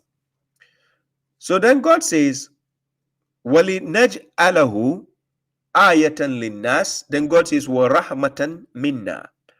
So Isa was made as a sign. Now, the word naj'al or ja'ala is to appoint, is to make, is to assign.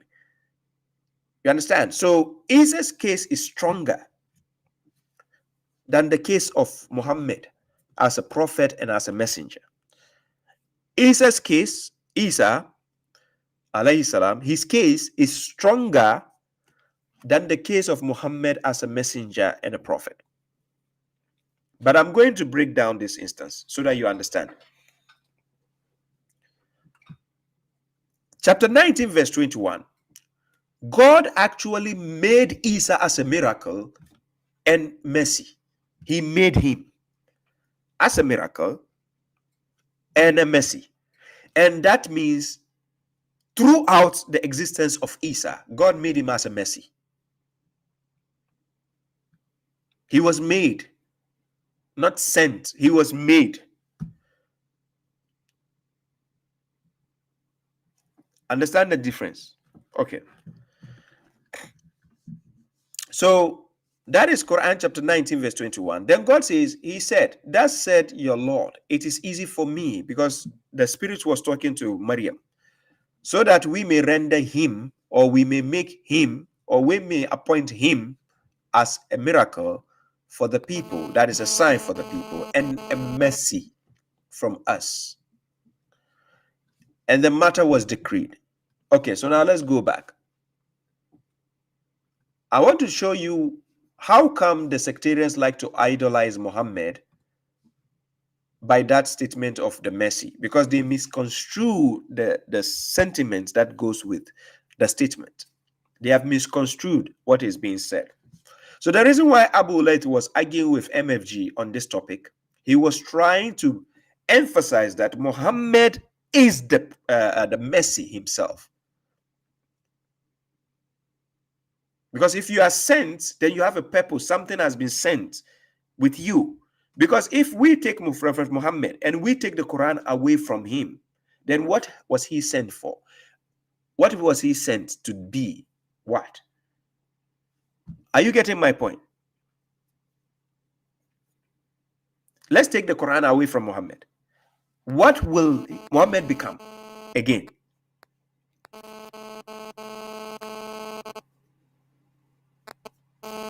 Guys, are you understanding my point here? Okay, Quran chapter 21, verse 107. The sectarians will quote this verse to make an argument. And this is the case. Wama arsalnaka, which means risal, rasal. You are being sent, messenger. So in this context, it is referencing Muhammad as a messenger. Yes, referencing as a messenger. Wama arsalnaka, then he says, illa rahmatan lil alamin. Alamin here is talking about both the worlds we have. We have the worlds of jinns, we have the worlds of humans. Yes, alamin. Right?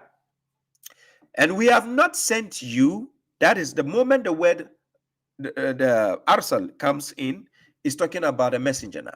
So we have not sent you except as a mercy to the worlds. Now, what is the mercy that he sent with? He was sent, right? But there's something with him that makes the case interesting. God didn't make him as the mercy. He sent him as a mercy, but that thing is explained in the Quran, what he was sent with. And the case is going to be explained. Quran chapter 28, verse 86. In chapter 28, verse 6, this is what God told him. And you, Muhammad, you were not expecting that the book will be delivered to you, Muhammad, but it is a mercy from your Lord. So do not be an assistant to the disbelievers. So Muhammad has the book, right? Check the context. Start from chapter 28, verse 85. God says, indeed, the one who has enjoined the Quran on you will return you to a place of return. Then God says, say, you the messenger, my Lord is aware of one who comes with the guidance and one who is in clear error. Then verse 86, and you, Muhammad, were not expecting. If you want to know he's talking about Muhammad, check the second person singular, second person pronoun. I put that into bracket. You see there, S. And he says, kunta in Arabic means one person. So you were not expecting that the book will be delivered to you. So now, before Muhammad received the book, or before Muhammad became a prophet, was he a mercy? The answer is no. So in the context we are talking about Muhammad, it is because he has a package with him. That package is what is denoting the mercy, not Muhammad him, as an individual. So this is what sectarians cannot decipher. Sectarians cannot understand. Yes, that's their problem. But let's check the verses. You get the clarity. Then God says, but it is a mercy from your Lord, so do not be an assistant to the disbelievers. Now, not only that, the next one is in Quran chapter 17, verse 87. Chapter 17, verse 87. This is what God says. Let's start from 85. Chapter 17, verse 85. And they ask you about the Spirit. Say, the Spirit is from the command of my Lord. If you want to understand the context of the Spirit, read chapter 42, verse 52. I already read it before, where it talks about that that's as God revealed the Spirit of the command to Muhammad, because he did not know what the book was, nor the faith. So the Spirit is supposed to help him to get the knowledge. So the Spirit is from the command of my Lord, and you have not been given from the knowledge except a little. Verse 86. And indeed, if we willed, we could take away what we inspired to you, Muhammad. Listen carefully. We could take it away. Now tell me, if God takes away what he inspired to Muhammad, what does Muhammad become? Still mercy? Still a mercy? No. Then what are we going to get from Muhammad? Sectarians don't understand in this way. They don't understand this context this way. Then God says, then you, Muhammad, will not find for yourself a representative against us for it. Then he says, be he for it. That is what God inspired to him, that spirit, the command, the book, the Quran. So when you read 87, it's going to make sense to you. Then God says, Illa rahmatan min rabbik. And God says, it is only a mercy from your Lord. Indeed, his favor has been great upon you, Muhammad. So that is why God says what? وَمَا أَرْسَلْنَاكَ إِلَّا رَحْمَةً لِلْعَالَمِينَ. Because the book is the mercy. The book he was sent with gives the mercy.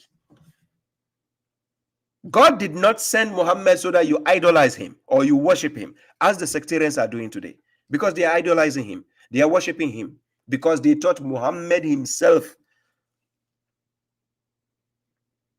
Look.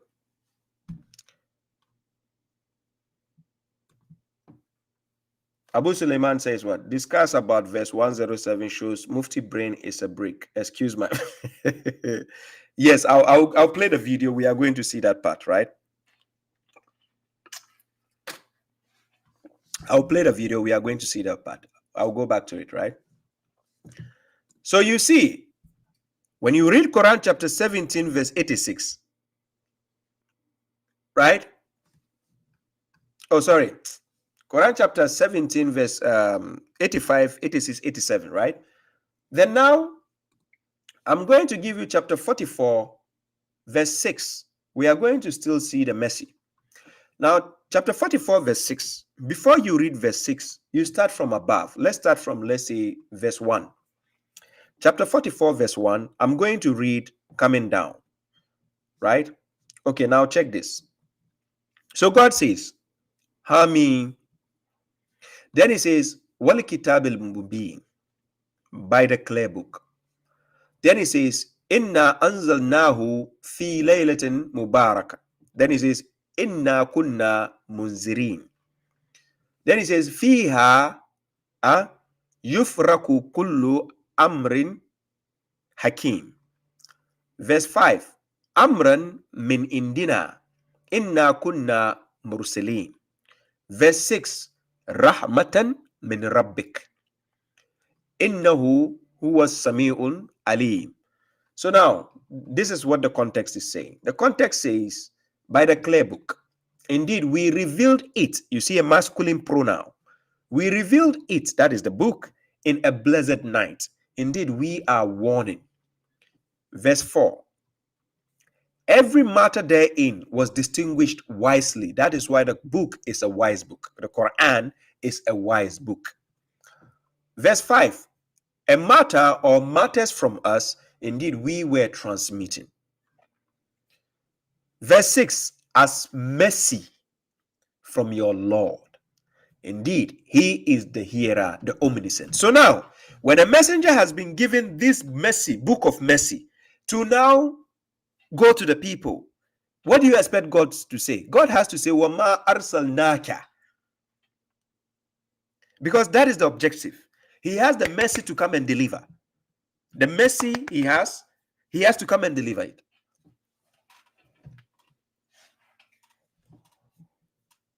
That is the context in which God was referring to Muhammad as a messenger. So the arguments MFG was having with Abu Layth. Abu Layth was trying to distinguish by making Muhammad the center of focus from the sectarian perspective, because they refused to understand the objective of why Muhammad was sent. That is why they don't give credence to the Quran. They don't pay attention to the book of God. Because to them, no, Quran is not the message. No.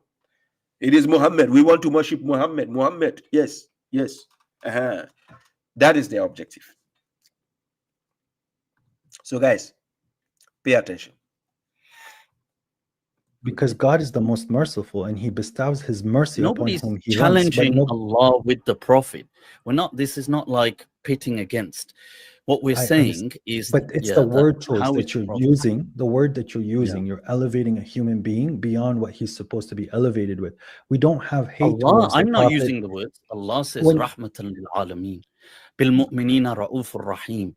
That Bil He mu'minina is. ra'ufun rahim, that's the truth. These are But the it does same not mean. names Allah uses for Himself to But there's a creation. difference between Ra'uf and Rahim and Al-Ra'uf Al-Rahim. Embodiment of mercy does not mean I can show mercy. It does not mean I have embodied mercy. The only entity that's capable of being Ar-Rahman, which means embodied with mercy, is Al-Rahman. No one's going to be Rahman contending with God. So this is the points that But we He could don't like. embody the entire speech of God. He The didn't. Quran.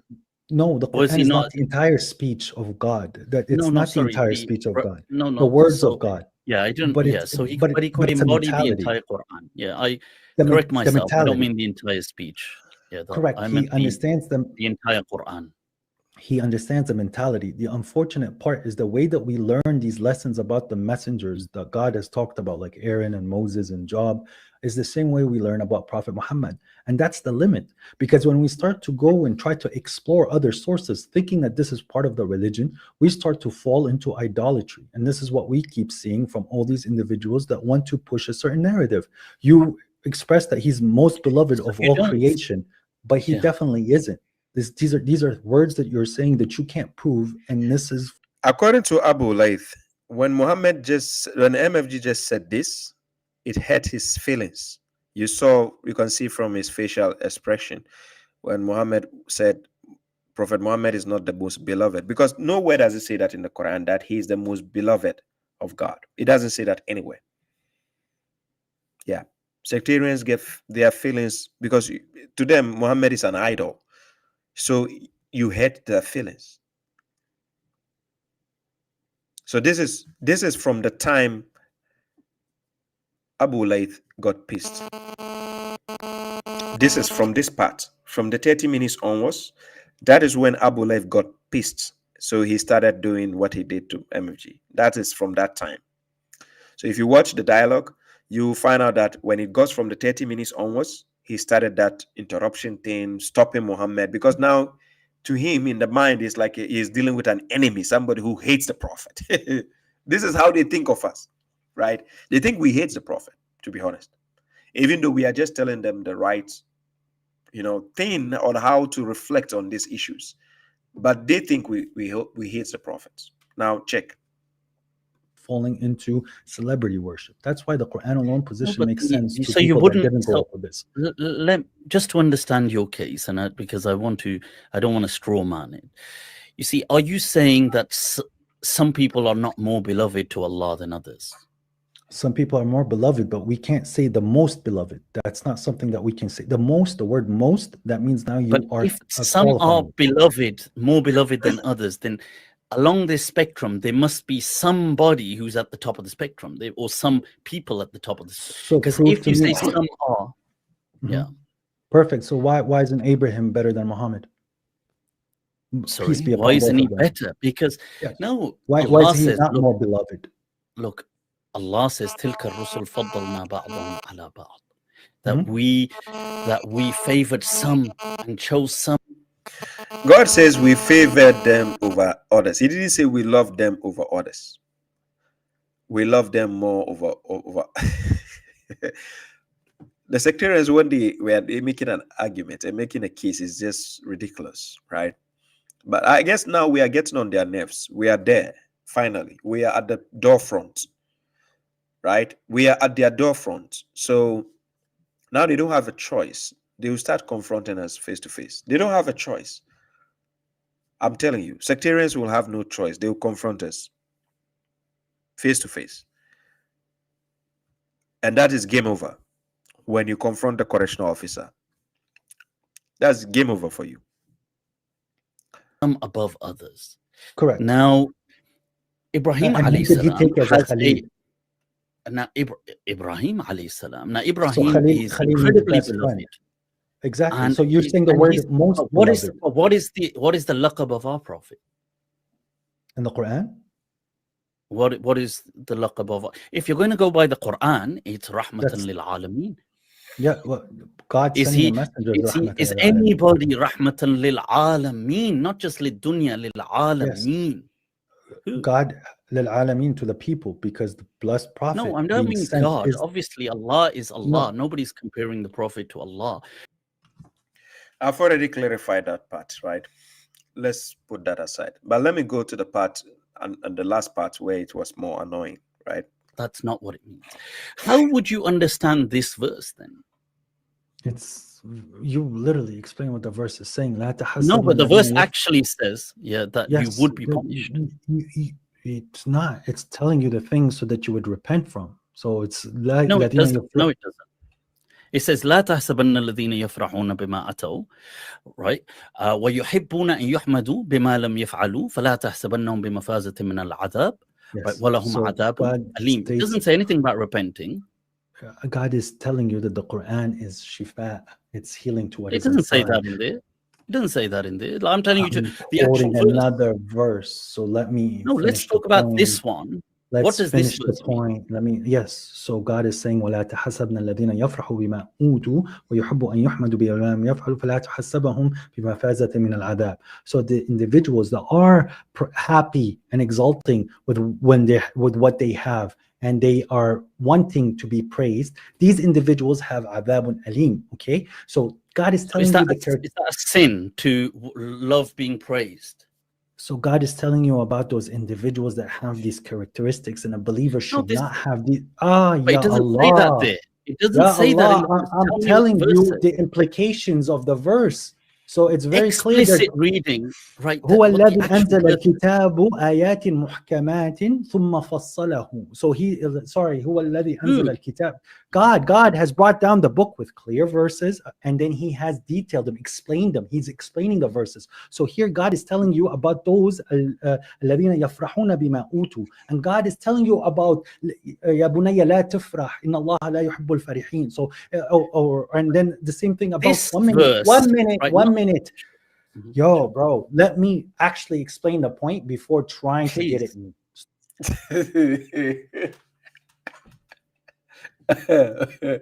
You see this point? God have mercy upon us.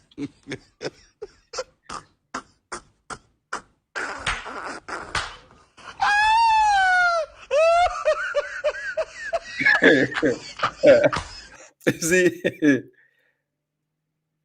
at this point, he was already interrupting MFG. Like at this point, because I'm playing almost the ending part. That is 2 hours into. After 2 hours, of course, he started interrupting him after the 30 minutes onwards. But now 2 hours into. Now check MFG's demeanor. MFG nearly lost it. Because the sectarians are professionals when it comes to frustrating you. Like they'll piss you off, to be honest.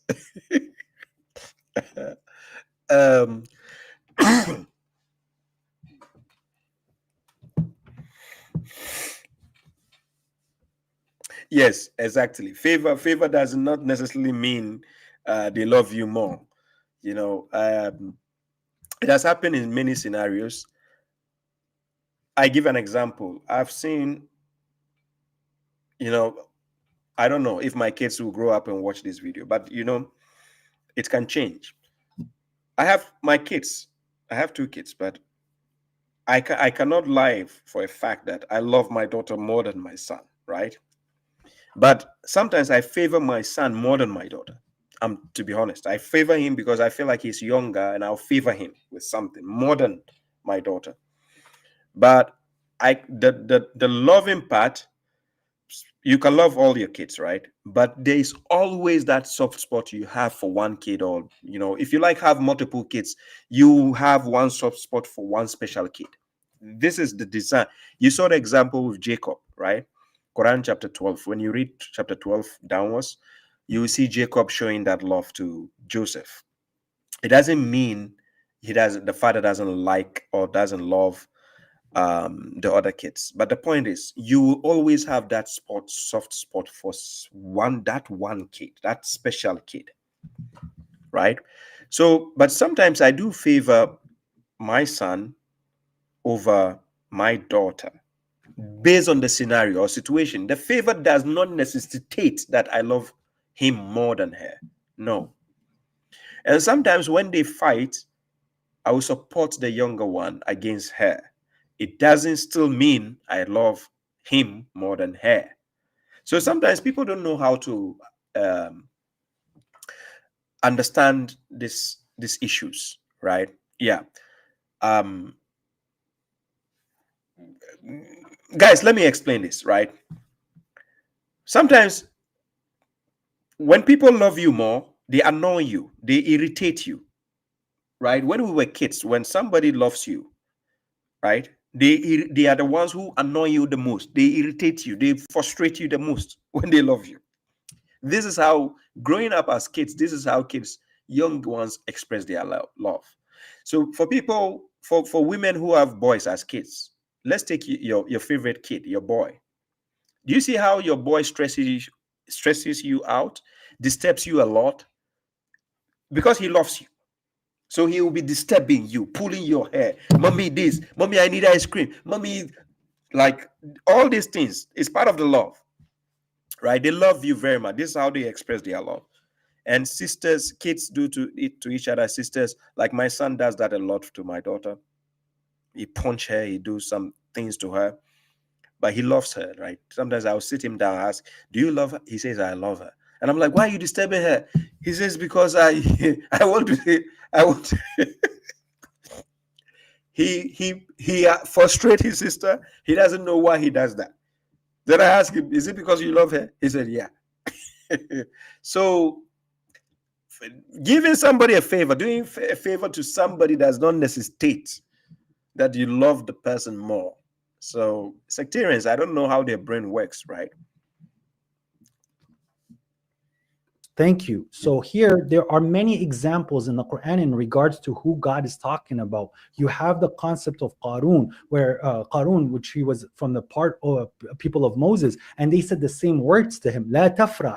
Do not be so joyful with what you've been given, okay? And then the other thing is, وَلَا تَزَكُّوا أَنفُسَكُمْ. Do not purify yourself. God is the one who's gonna purify whom he wants. Here now it's saying that those people like to be praised. Some people like to be praised for what they have not done. So this is for you to recognize that if you're doing that, to stop doing that, so that you don't have a painful punishment. Yes, it is just to like being praised by things you've not accomplished. Yes. So let's say, for example, you've done some work and you've not done and you get praised. This is a major sin in Islam, according to you.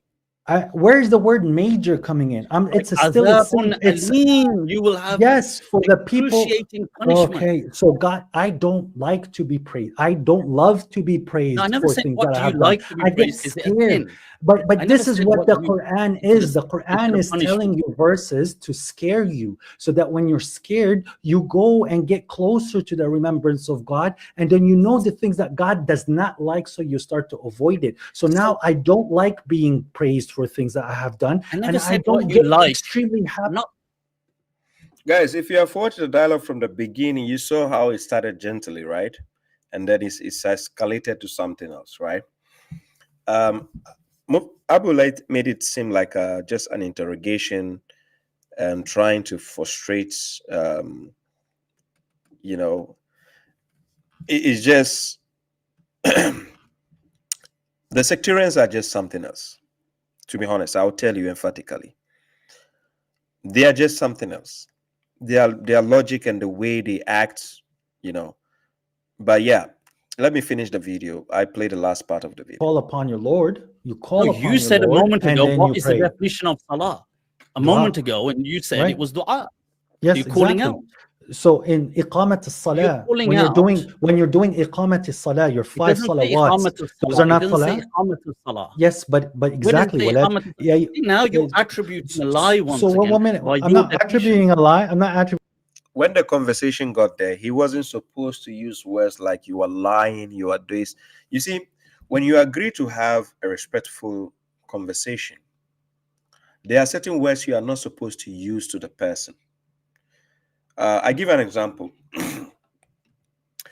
In my dialogue with Abdullah, when Naveed came on, I don't agree with Naveed. I could see the flaws in some of the things, the contradictions, but I don't need to call him liar, and you frustrate him. Like you bring the fury out of the person. Even when I told Naveed that, when Naveed said there are no Jews living in Arab countries, and I told Naveed, I could just clearly tell Naveed, you are lying. I could tell him that, but for the sake of having that respect to flow the conversation, you have to stay away from a certain word, because then it will be like you want to embarrass your opponent, like you want to put him in a spot which will not seem respectful. It is clear for the audience to see or hear what is going on. So when Naveed said 0, I can still say you are lying, but I didn't. And I said, no, check. He checked and he found it. Then he allowed people to see their own lapses. The moment you start accusing people of things, it makes the conversation not interesting again, because then it will start like a shouting match.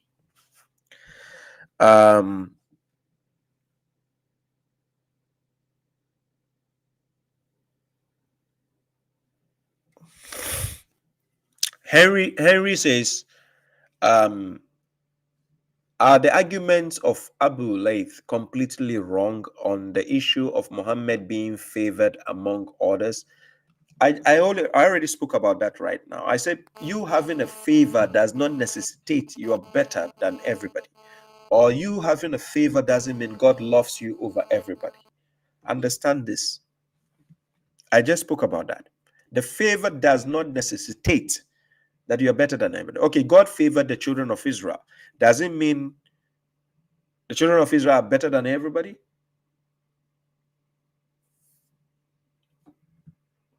And why does God has to punish the children of Israel still? Right? Are you getting the point? Yeah, thank you, Maud Asmawinga. Thank you for the stars on Facebook. Thank you. Attributing a lie, because even your own traditions talk about. So when you're doing Salat al-Dhuhr, is not a Salah? Does it say Salat al-Dhuhr there? Is Dhuhr a Salah? Sorry? But does it say Dhuhr in that verse? Does it say God says Salah.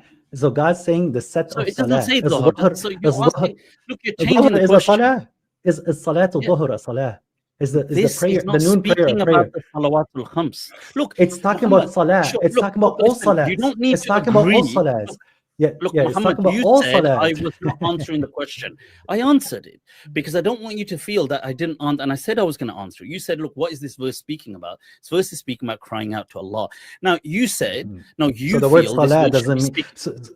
it means crying out in prayer. You cry out to Allah. And then pray. So Salat al-Dhuhr, is that a Salah? This is not speaking about the Salawatul Khams. I'm not asking about the verse. Is Salat al-Dhuhr, is it a Salah? Look, listen, Muhammad. Brother, put the verse to the side. Is Salat al-Dhuhr a Salah? Look, listen. By the way, see, now this is what you're doing. I've been steel manning your case, right? You said right at the end, just as I was about to sign off, you made a point that, look, you wanted to ask me a question. I felt you were saying, maybe you didn't, and I'm not judging your intention, that, oh, I was running away from answering it. So I said, no, let me answer the question. So what was the verse? Now you read a verse. Now in another verse as well of the Quran, the word "Ma kana salatum inda al-bayt illa muka'an wa tasdiya," that they're crying out at the Kaaba was not that. What was the? It was the crying out. Right now, explain to you this. Salatuhum maka'un tasdiya. What does tasdiya wa maka' means? Yeah, it was the whistling and the kind of clapping. This is the so whistling and clapping is calling out. Yeah, it's a calling out. It's like a chanting. Oh, whistling and whistling and clapping. That's calling out. Because you're chanting. No, because you're chanting. You're kind of in this trance. You're going so look, so it's okay. That's fine. Salat al-Dhuhr means calling out on the noon. Cool. I have a very simple in the verse. So you look now. You're adding words in the verse. Now you said Salat al-Asr, Salat al-Dhuhr. It's okay. It's okay. Yeah, it's okay.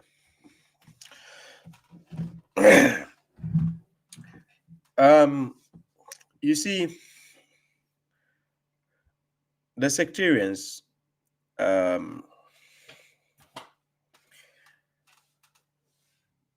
their logic works in a different way, right? It works in a different way, totally different way.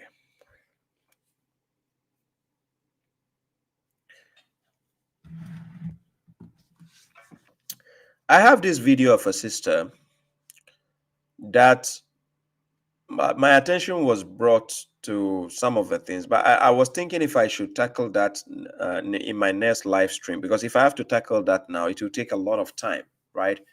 But let me just give you a gist of the sister. Her video, I was watching a video. I'm not done with the video yet, but I wanted to tackle some important parts from her video. But let's listen to some few statements she made before I tackle her next week, God willing.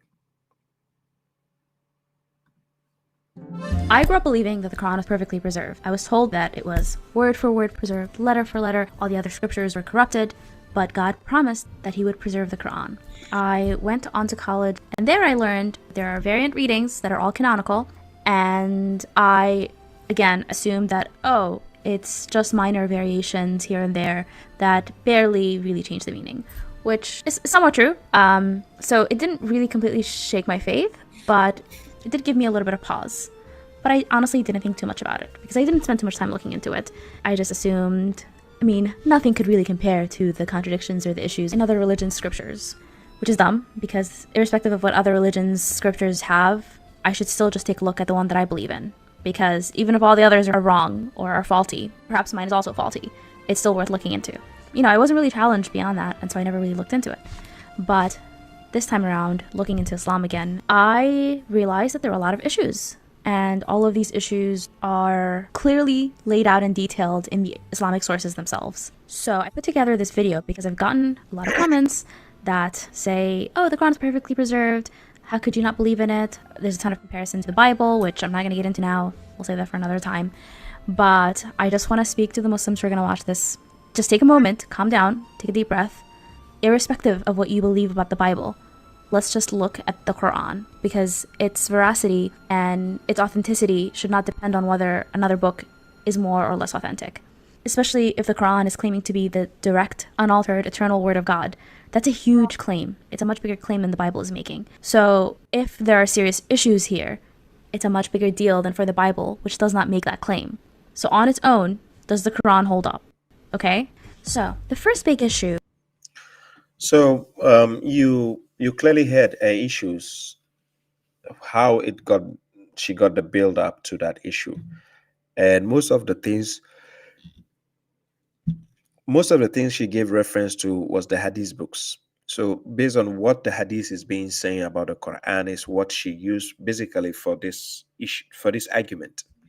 And that's where the problem is, when you try to depend on the external argument or issues to overshadow what the Quran says. That becomes a problem, right?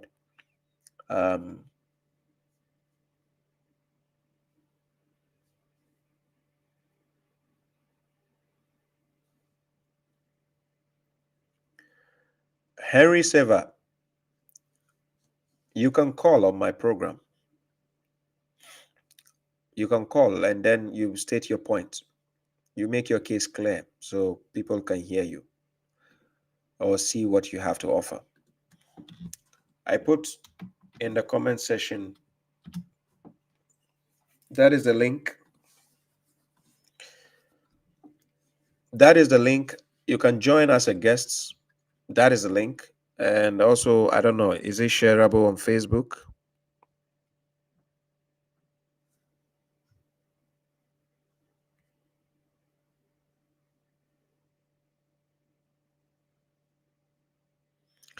I've pinned the guest invite on Facebook, on YouTube.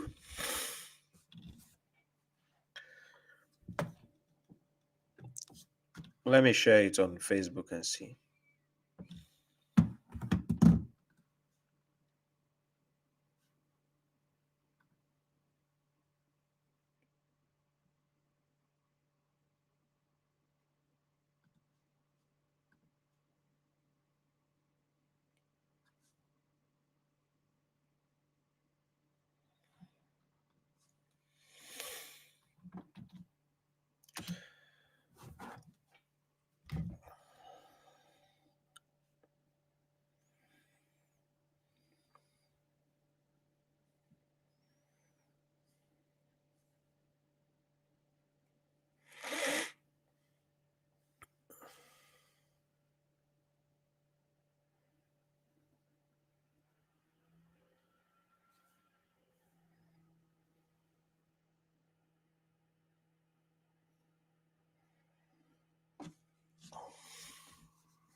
So I've pasted the link on Facebook and then YouTube.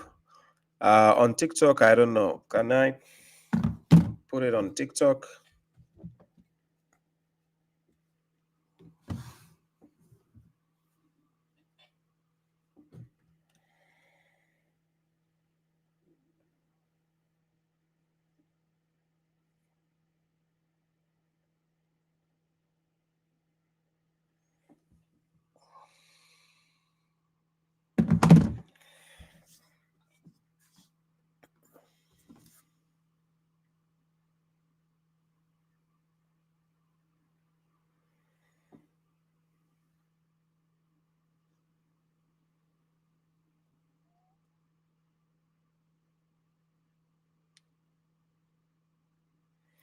Yeah, the lady claims she's an ex-Muslim, and many of the times these people end up being Christians.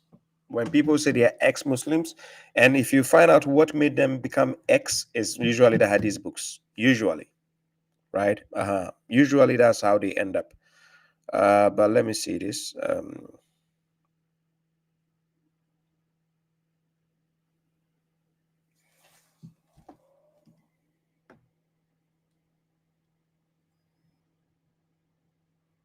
Yeah. So guys, I put the link. You can join as a guest. Let me see. I put it on TikTok.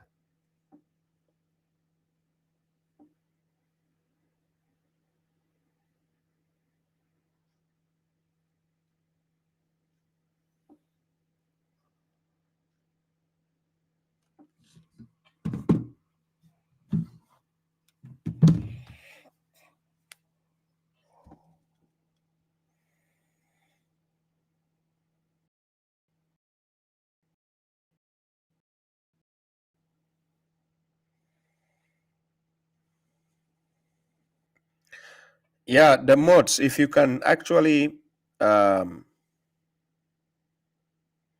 the link I pasted with the name Babs Bush on TikTok. I use Babs Bush to paste the invitation link. The moderator is on TikTok. If you can actually pin the link.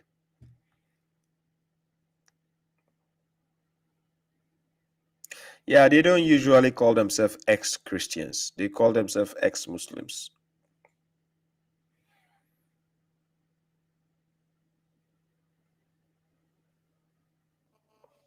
The case.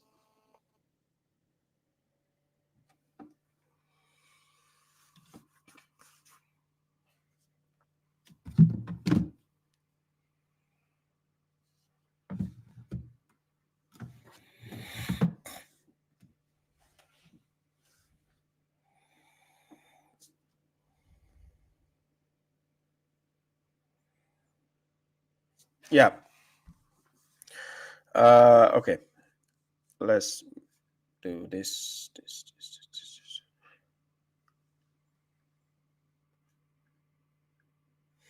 Yeah, guys, the link to join as a guest is there. If you want an invite to come on, you're welcome. My phone number, for those who know, the last number ends with 44. You can also join because I think TikTok doesn't allow to paste a phone number there. And guys, today I'll not be staying too long because when I came back home, I just need to cook something. I didn't even eat it, right? So yeah, my energy will be going down moment from now. So I might have to go and eat. Or maybe I'll eat and come back to TikTok, right? I'll go and eat and come back to TikTok. Isa bin Yahya says what? Imagine living a deen that offers forgiveness for one that offers no forgiveness at all. Yeah, exactly. Imagine. Isa, the Quran itself is an oral tradition, and you definitely can't ignore them. Quran is not an oral tradition. Stop lying to yourself. That's the foolishness of the mushriks that they have been taught for how many years, and they still carry that nonsense around.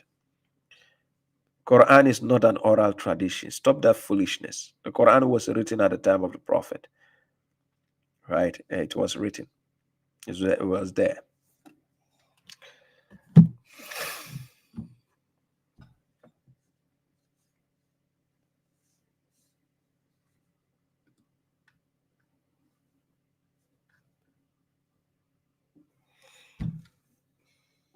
Yeah, you're welcome, Henry Seva.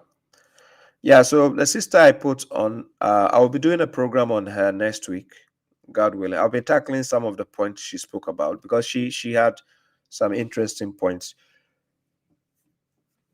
to point out. Yeah.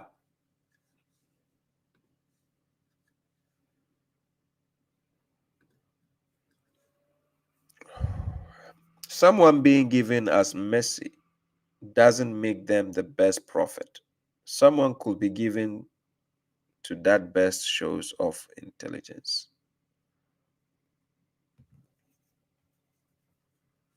I don't think I got the point you're making. There were questions asked earlier on in the live. I maybe I didn't see it. If if if the people who asked those questions, if you are still here, you can ask it again, so I can, because whilst I was doing the program, I wasn't paying attention. Right?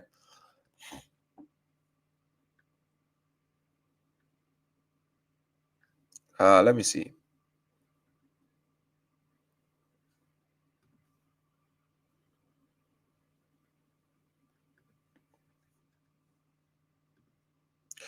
MK says Mufti is mocking people following the Quran now, live, calling them traumatized.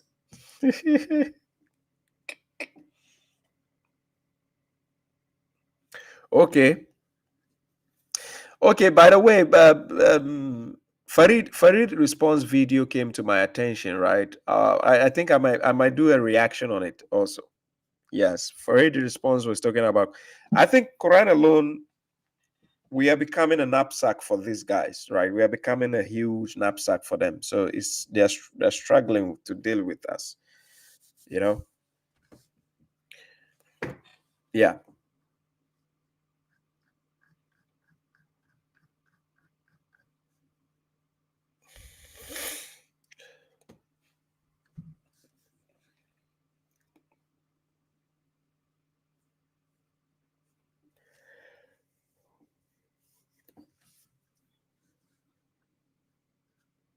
Yeah, salam to you, my elder Khalil ibn Bilal.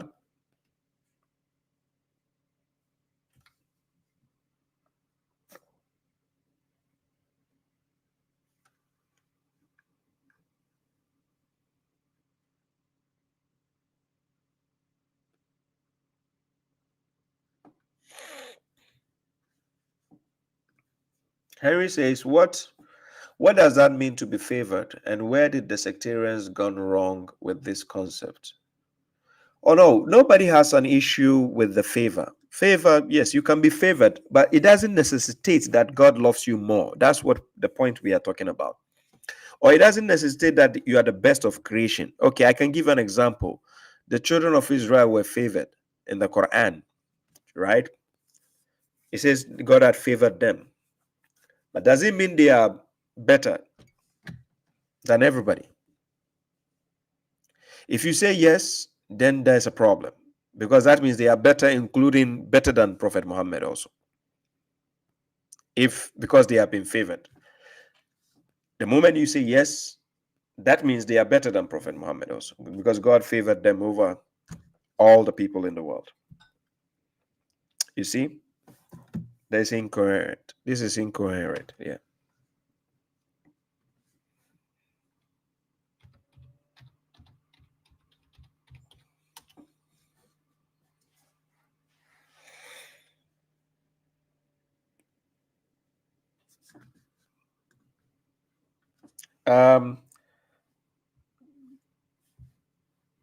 On TikTok, I don't see. Let me see.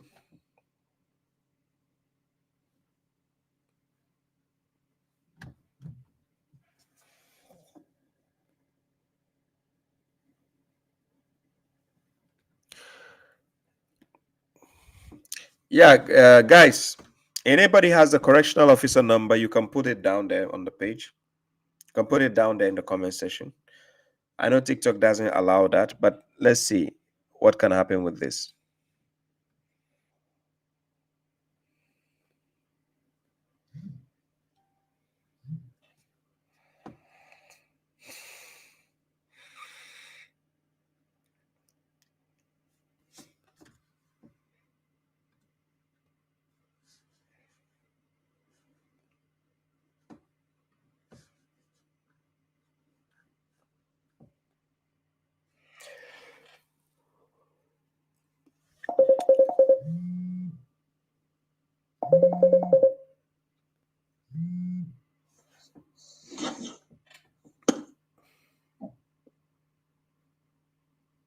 السلام عليكم ورحمة الله. Wa alaikum assalam wa rahmatullahi wa barakatuh. My dear brother, how are you? أخي بابا الحمد لله. How are you? Alhamdulillah, I'm doing well. Sorry for using the word أخي. Oh, don't worry, there's no problem. It's a language. Akhi, I'm a brother also. Yeah, I know, but they've wrecked that word. خير إن شاء الله. Brother, I want to ask you about. There's no, you know how in the Quran speaks about how the Rasul ﷺ to pray on the dead or something like that. And in one of your lectures, you were saying there's no Salat al-Janazah. Yeah, You know what verse I'm talking about? I know. Can you please explain that to me? 9, To us? chapter 9, verse 84. Surah At-Tawbah, it doesn't actually say janaza. The word janaza can never be found in the Quran. By the way, the word janaza means funeral. But let's go to the verse. I put it on the screen. So let me put it on the screen. People can see the verse.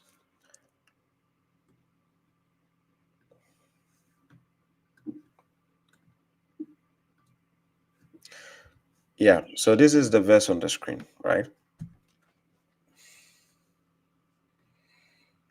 So where God says, "Wala tusalli ala ahadin minhum mata abada, wala takum ala kabrihi." So God is saying, what God is saying here, people in an external sources, people will just take the tusalli ala and say this is salat al-janaza. No, it doesn't mention anything about salat, right? And I just gave a breakdown of this when I did the breakdown of a video on this guy Shabir Ali. I don't know if you have watched my lecture on that. I've watched all of your lectures, brother.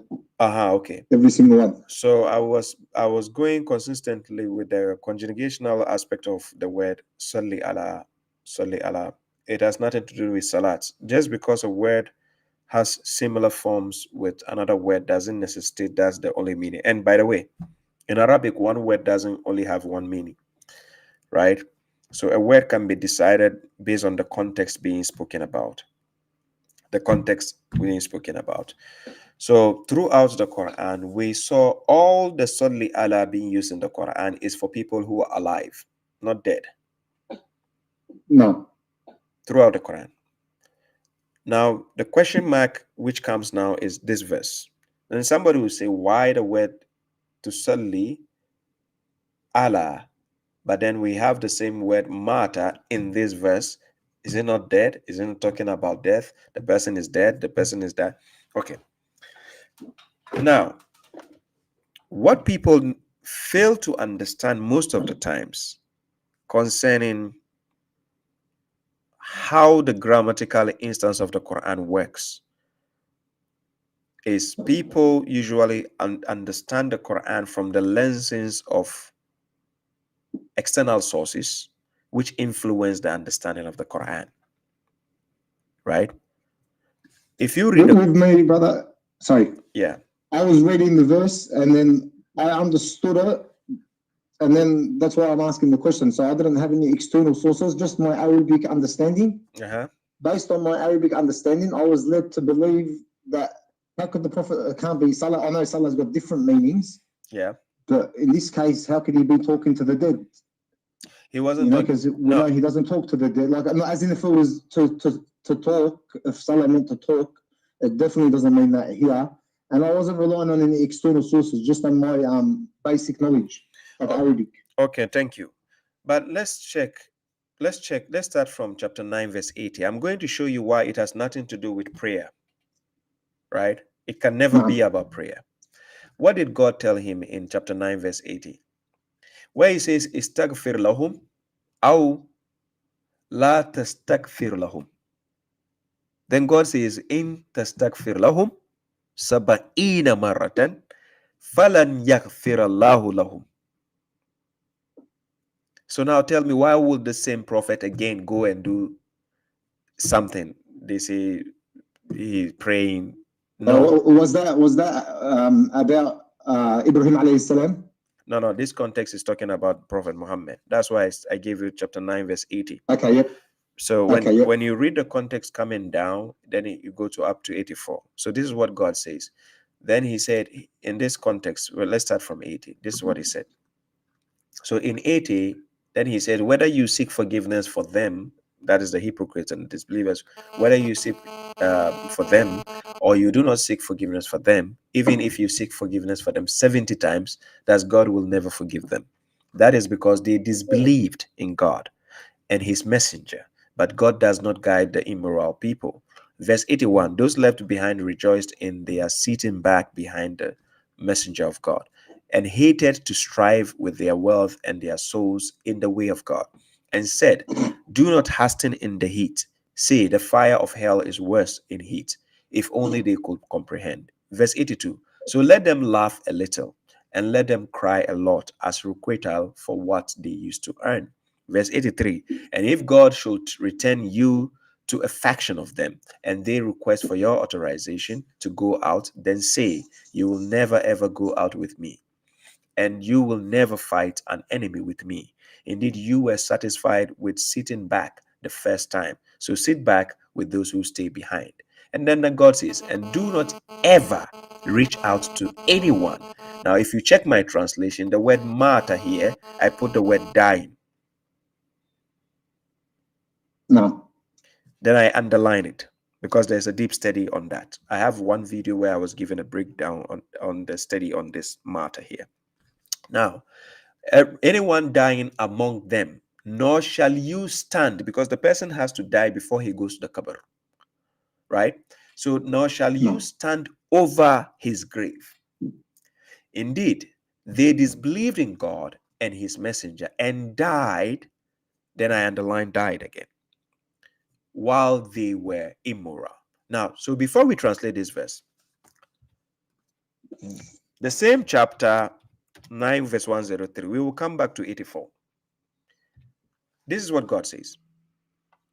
He's telling the messenger, take alms from their wealth to purify them and vindicate them by it, and reach out to them. That is a Soli Allah. Soli alayhim, the Soli Allah. Reach out to them. Indeed, your communication is calm for them, because the messenger has to communicate with the believers. No. Are you getting my point? I think the place you are was a bit loud. I'm on a construction site. Sorry, Baba. I'm at work, but okay, that's what. No, it's okay. It's okay. I know how to handle that. Do you want me I can handle that. Can you hear me? I'm with you, Baba, but I still haven't understood. I've understood what you're saying, but the just the context of the word. It's like you know, even Allah Subhanahu wa Taala is saying that if you give istighfar for them 70 times, that means if it was 71 times, maybe he would have forgiven them. You know what I mean? Like he could have said 1,000 times, but he didn't. He said 70. Yani, that's to show the mercy of Allah Subhanahu wa Taala. It doesn't. I'm not backing up the mushriks or the munafiqeen or anything like that. But in this verse, how do we? So what's Allah Subhanahu wa Taala trying to say? It's not about salat. That's the first instance. I'm with you. It's not about salat, but what's it about? Yeah, what is it about? Meaning you want to save somebody not to go to hell. That is the point. Why are you concerned about a disbeliever or a hypocrite? Because you want to save them in front of God. That is the main concept of the context. But now God is telling him there is nothing he can do to intervene between them and God. There's nothing the prophet can do. It is not his issue. Now, according to the Quran, the people who are going to hell, the prophet cannot save them. Right? Quran chapter 39, verse 19. This is what God told him. God says, Afa man hakka alayhi kalimatul azab. Afa anta tunkizu man finnar.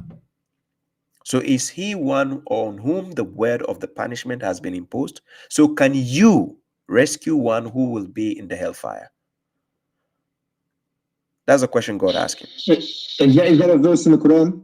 Yes, I just gave you chapter 39, verse 19. SubhanAllah. Yep. Yes. So the prophet cannot intervene. between someone who is going to hell and God, because God is the one deciding that. It's God who has to decide with his mercy who is going to hell and who is not going. So the verse, the external source is chapter 9, verse 84. People are trying to make it about prayer. I give an example.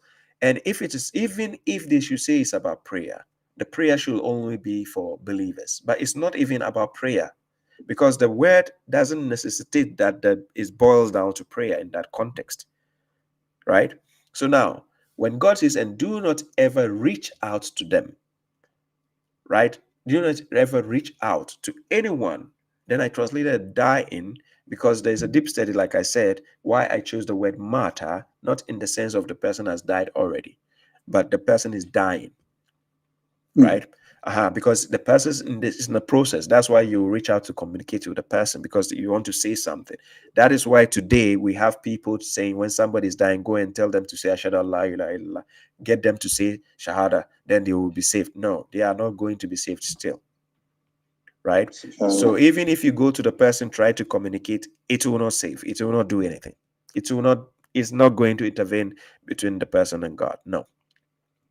Then God bring the injunction that you shall not stand over their grave even. It's useless, because standing over the person's grave will not do anything again. No. You get the point. But the word salat, salat as in salat al-janaza, no, it's not found in the context of the Quran, nowhere. And no prophet. So subhanAllah, they've just added the salat al-janaza to the religion, like they have with the salat al-jum'ah and the two salat al-eids. And exactly. If we actually minus those prayers from the religion, then we actually wouldn't even need that many mosques, because the mosques will all be empty. Yeah, let's take the case of the two sons of Adam. When one killed the other, in Quran chapter 5, verse 27, when you read up to verse 31, do they need does it need a mosque or janaza to be able to deal with the dead? No. No, because the deeds of the dead person is between him and God. It's not the janaza will not do anything for you, for God's sake. Okay, let's say I'm a believer. I'm going to give you a verse. I'm a believer, right? Chapter 16, verse 28 to 29. This is what God says. God says, those to whom, here, let me maximize it. He says, those whom the angels will cause their death in wronging their souls, thus they will offer submission. We did not do any wrong. Certainly, indeed, God is aware of what you were doing. So enter the gates of hell, eternally therein, and the abode of the arrogant ones is wretched. Now I'm going to jump to verse 32. In verse 32, let's say I'm a believer, right? This is what God says. Those whom the angels will cause their death in goodness, they, the angels, will say, peace be upon you. Salaam alaikum. Enter the garden for what you have done. Now listen carefully. If I'm a believer and I do good deeds, when the angels come to me, this is what they are going to tell me when I'm dying. Now, brother, tell me this. Abdul Faturuni. Is it Faturuni, right? Abdul Faturuni. If the angel is telling me that I'm going to paradise, tell me, what Salat al-Janaza do I need? You don't need anything. I don't need. It's my works which will save me. Quran chapter 39, verse 61. God says you will only be saved by your achievement. Yes, it's only my achievement that can save me. So now tell me, what will be the reason of the prophet going to stand on the grave of a believer and say he's praying for him? Then what is the essence of the prayer? To tell God what? They claim it's to make dua and stuff like that for the dead. Yes, to do what? Because, okay. That's like that's a form of shirk, isn't it? Like exactly. Because look, Abdul, take this case. I just gave you verses to show you that a believer dying, God already told him he's going to paradise. Okay, a disbeliever dying, God already told him you are going to hell. And God says, La mubaddila li kalimati.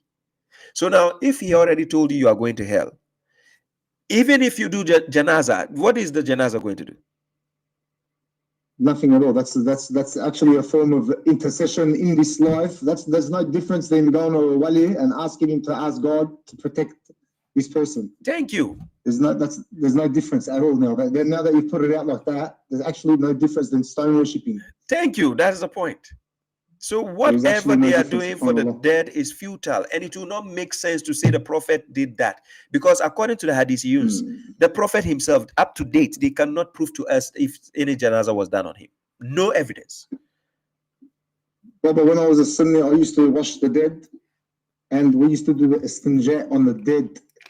Well, I'm gonna be a bit, I'll explain it a little bit. That's when I used to have to put my fingers up the person's backside and take out all the shit from his inside while he's dead, because they claim that that's what needs to be done, and it was I couldn't swallow it. Like, it was the most disgusting thing I've ever done in my life. It's okay. I thought, I'm doing it for God.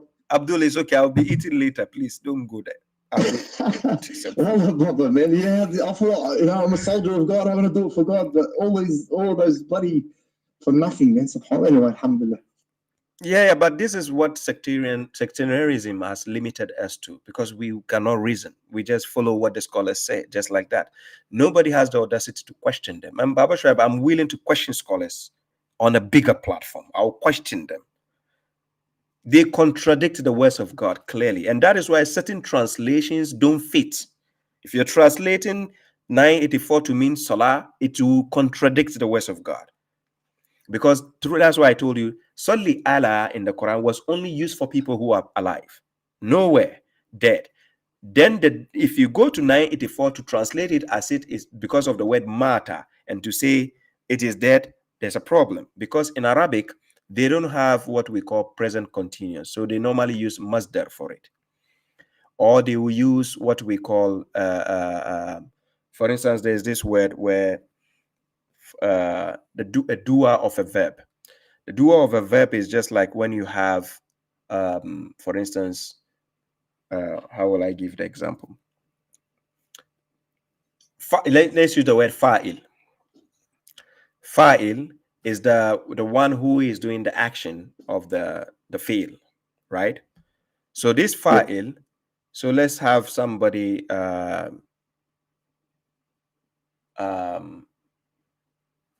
Quran chapter 2 verse 30. I give an example. Chapter 2 verse 30, this is what God says. So in Quran chapter 2 verse 30, God says, wa iz qala rabbuka lil malaikati inni, then he used the word ja'ilu. So if you take the word ja'ilu here, it's not on the screen, sorry. Let me put it on the screen. If you put the word ja'ilu like this becomes a fa'il. If I take the alif madda away, it becomes a fi'il. That is the verb, right? But if I put the alif madda, then it becomes a fa'il. So the doer of that action, right? Now, understanding the deep understanding of why I put the mata as dying in that sense, that person who is the eniwa ahada minhum mata abada, he is doing an action of dying, right? Now, in the modern standard Arabic, you will not find that understanding. But when you go to the classical sense, you will find that understanding there, as the context allows that to happen, the context of the verse. So I'm going to give an hypothetical example in the Quran. So let's take Quran chapter 44, verse 5. You see, in Quran chapter 44, verse 5, the word amra, the word amr, is singular in Arabic, right?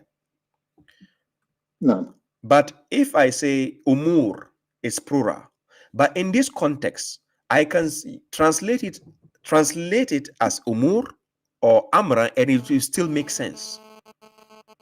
So I put matters and I underline it. I can put matter, one, singular, and it will still make sense. The reason is because of the context. So let's take Quran chapter 6, verse 112, just to show people the example of what I'm saying. In Quran chapter 6, verse 112, look what God says. He says, وَكَذَلِكَ جَعَلْنَا لِكُلِّ نَبِيٍّ, then he says, aduwan. But this aduwan, usually it should be singular. like enemy. Because it could have been Abu, yeah. Yes. You see, it should be singular, but the context allows you to put it in plural. The context will allow you. So when it comes to the breakdown of verses in the Quran, it's not just mainly about translation. There is interpretation that goes with the context that allows you to change the stand of a word. The way it stands, it can be changed to stand in a position where people can grasp the context of what is being said. Right? So the injustice the scholars did to the Quran is by using their words to interpolate and change the standard of the Quran. That is why when you read translations like Sahih International, it doesn't make sense. Yes, even though they are claiming they have expertise in whatever, but still, it will not make sense. SubhanAllah. Yes. So it goes in a deeper level than what it is. But yes, just there's a breakdown of your concern. Jazakallah khair, my brother Baba. Thank you very much. Thank you. Allah reward you. Baba, there's a couple of brothers I've been gathering with here. I'm in Melbourne now, in Melbourne, Australia. And basically, we got to a point where they're like, "Oh, we're not educated. You got to speak to our scholar." So I spoke to and he obviously destroyed me. And I go to him, "You got to speak to my scholar." And he said, "Yes. Are you interested in me trying to tee it up? Inshallah." He's done 14 years of Saudi Arabia, and he's specialized in hadith. This guy. So can we? He's a very respectful man. I've known him for a very long time. I actually grew up with him when I was younger, before he went to Saudi Arabia. Yeah. You know, and he had a scholarship there, but he's willing to do something. Should I tee it up or not? Yeah, sure. Inshallah. Yeah, sure. Inshallah. Yeah, let's keep it like that. Yeah, sure. Because I've got a gathering of maybe 20 brothers that are all Sunnis, and they're very interested. But then, they're like, "How can we take from you? I'm like, fair enough." So now we're at this point where I've spoken to their teacher, and he's willing to speak to my teacher, which is you. So as I'll speak to you in private about it. If he gets to know I'm the correctional officer, he will tell you, "No, I'm not facing that guy." Inshallah, let's see. He can't turn down now. The thing is, he can't turn down because it's like kind of, if he steps down now, he's got a lot of people that he's going to let down. So it's going to be on, inshallah. Inshallah. Thank you very much, Abdul. Thank you. I appreciate that. We all have to do our part, brother. Inshallah, may Allah reward you. Thank you. Peace. Jazakallah khair. Assalamu alaikum. Assalam. Yeah.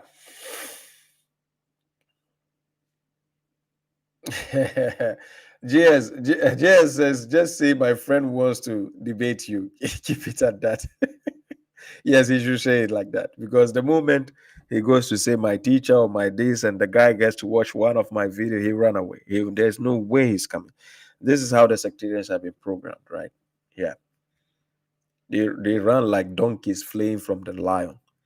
Guys, I'm heading to 3 hours. I think I should end up stream already, right? I think, I don't know if I have that energy to go on TikTok, like to stay on TikTok till because I'll be going to work later on. It will be a busy day for me today at work.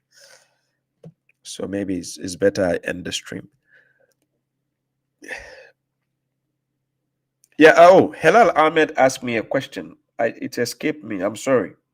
Helal Ahmed. He says, "Can we pray for our parents to be forgiven of their sins?"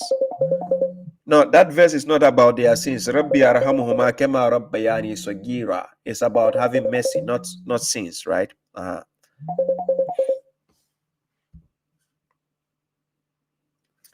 Yeah, peace.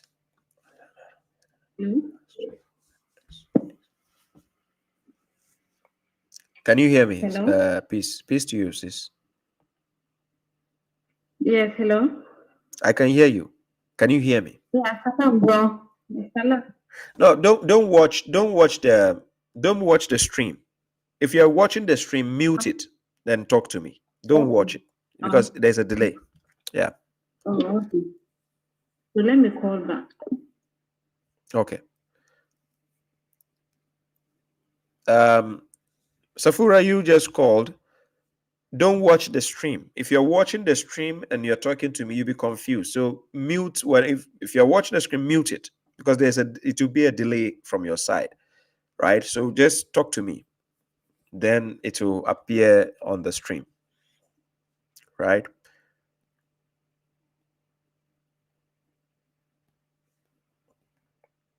Yeah, Marshall de Grey. Yes, that's true.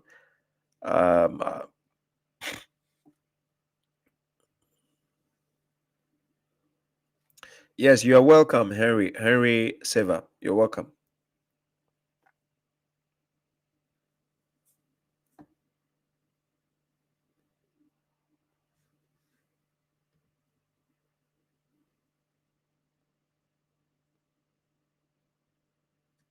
Yeah, Mehdi Mumi, thank you. Yeah, that debate also, yes. Yes. One thing about Leafy is that you don't get to see his face, right? I want to see his face so bad. He's hiding. Yeah, of course. Leafy, like, is, I think my main targets, Leafy is not even part of my targets. Like, if you embarrass Leafy, nobody knows his face. He can come out, and if Leafy blocks his own channel today, he can walk in the public with his head held up high, right? Because nobody knows his face. You can be hiding and come. You will not know this is Leafy unless if you know the voice really, really well. But who knows if he's not using his real voice? No, we don't know, right? So this is why when I prefer to have such debate with people, like, I need to see their face.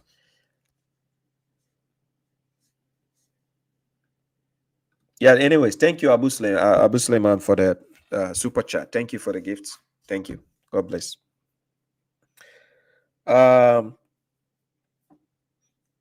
Guys, I'm almost in 3 hours. I think I'll be bringing the stream to an end. I have to bring the stream to an end. Thank you all, ladies and gentlemen, for the gifts on TikTok, on Facebook, and YouTube.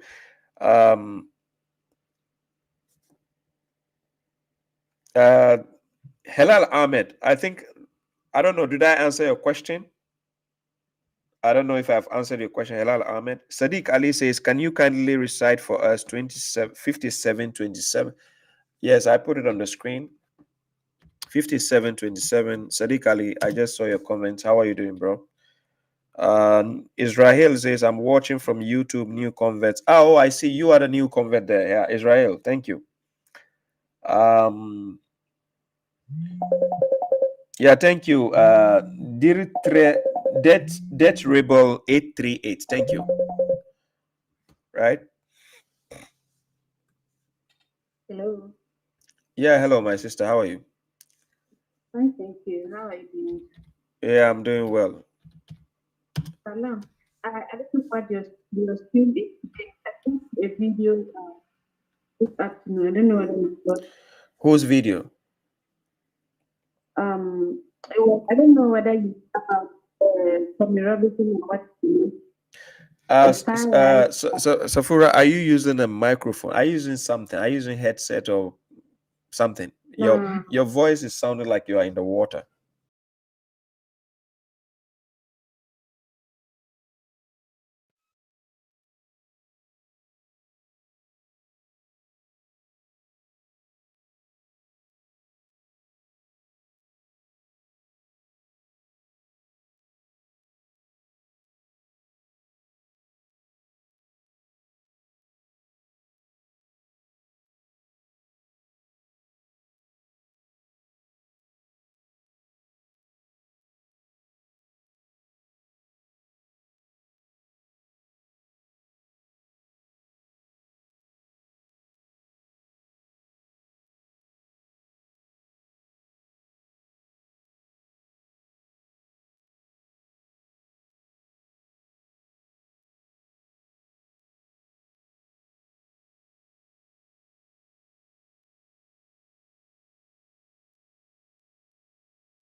Can you hear me? Hello?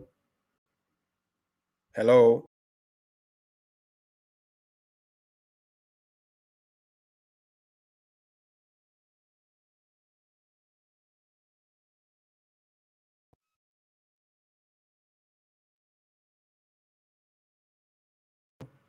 Hello? Hello? Hello? Hello? Yeah. Now it should be okay. Hello? Hello? Hello? Hello? Yeah. Now it should be okay. Is it okay now? Hello? Hello? Hello? Yeah. Now it should be okay. Is it okay now? Hello? Hello? Hello? Yeah. Now it should be okay.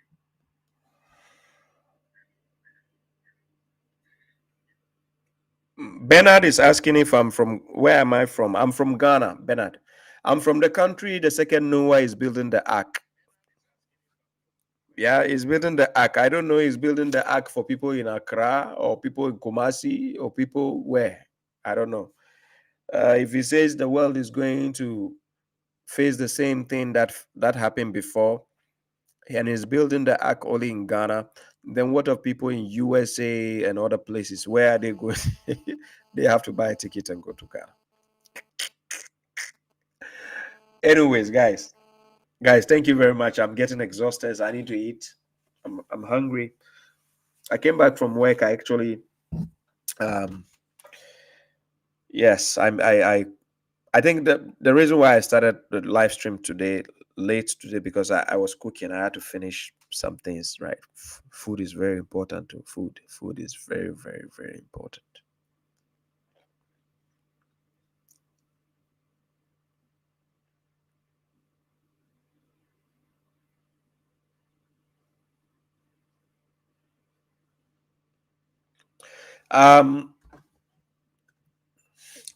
Last time somebody asked me this question and I explained.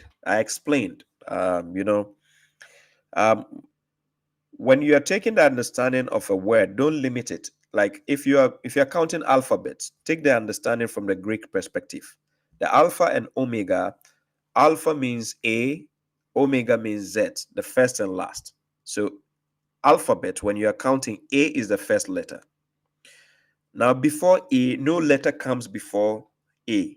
Letter A. No, when you're counting alphabets, no letter comes before A. That's why we call it alpha. Alphabets, this alpha and omega, you have A coming first. Nothing comes before the A, right? If you understand it in that context, when I say alpha and omega, the first and the last, this is the context in which I translated awwal wa akhir. If you're counting letters, Z is the last letter. You don't have anything after Z. Last letter, first letter. Nothing before the first letter. Understanding it in this context is why I use alpha and omega. You understand? So yeah, don't look at it on any other perspective. Understand the context in which I used it. Bilal Jibril, wallahi, I've been that important too. Very, very important. Wallahi. Anyways, guys, like I said, my plans to go to Ghana is still on. I'm going to Ghana. And for those I promise your copies of the Quran, people who attend the conference I did last year, you will get your copies, inshallah. Yes. Signed and sealed. Everything is ready for you. Guys, thank you very much. I appreciate the support. I appreciate and for those who donate, who give the donation for the charity cause, yes. And one of the reasons why I'm going to Ghana, it has to do with that. I have about 5 objectives of the things I'm going to do. And I actually bought this, microphone that I'll be using for the live stream when I'm in Ghana, because I might probably be using my phone to do live streams. So yeah. You get to watch Correctional Officer whilst I'm in Ghana. I'll be talking to some people as well. Also the video that people you. Yes, sure. Yes. Yes, I'm thinking of that. Yes, I'll be interacting with the elder people also.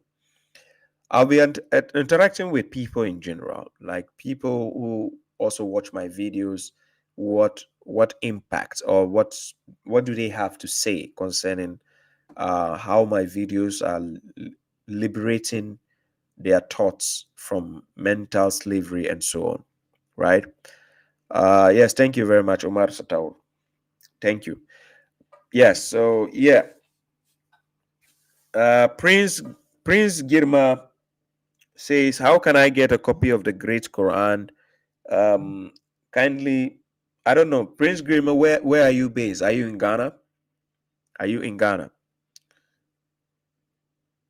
So if you have correctional officer's number, just send me a message. Send me a message, right? Yes, thank you very much, Omar Satao. Thank you. I appreciate that, guys. Thank you all, ladies and gentlemen. I've done 3 hours. I think it's enough. I'm exhausted. Actually, I'm not getting exhausted. I am exhausted. All I was thinking about at the last hour is my food, my food, my food, food. Anyways, I think people on TikTok are very lucky. They've seen me a couple of times eating. Well, I shouldn't let people see my eating at all. It's a secret. Because when the mushriks, when they see me eating, they are like, oh, so this guy also eats.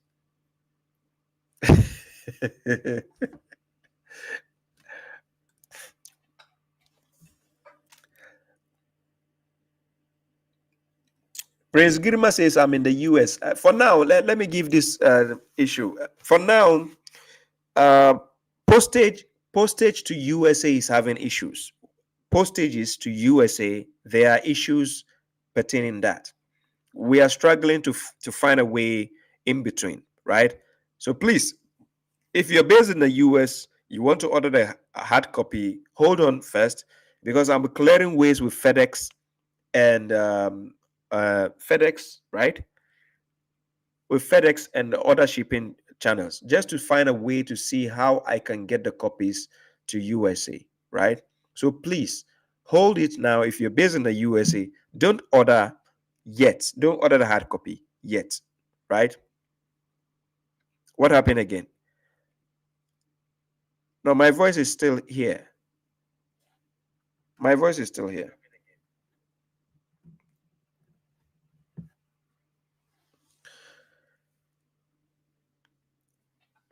So I'm working with the team to get this resolved. Any other place like Europe, South America, and other places, yes, it's fine. I think they said Canada also has some issues, right? I don't know yet, but Canada, yes. I didn't get any. We didn't get any direct notification from the Canadian Post about something yet. But for the USPS, yes, we got a notification. Yes. Place options like DHL and FedEx, there is option to send, but then the charges are extremely high. The charges are extremely high. I think it's almost like 100 euros and above. Yes, it's a catastrophe what Donald Trump has done, right? So this is just, you know,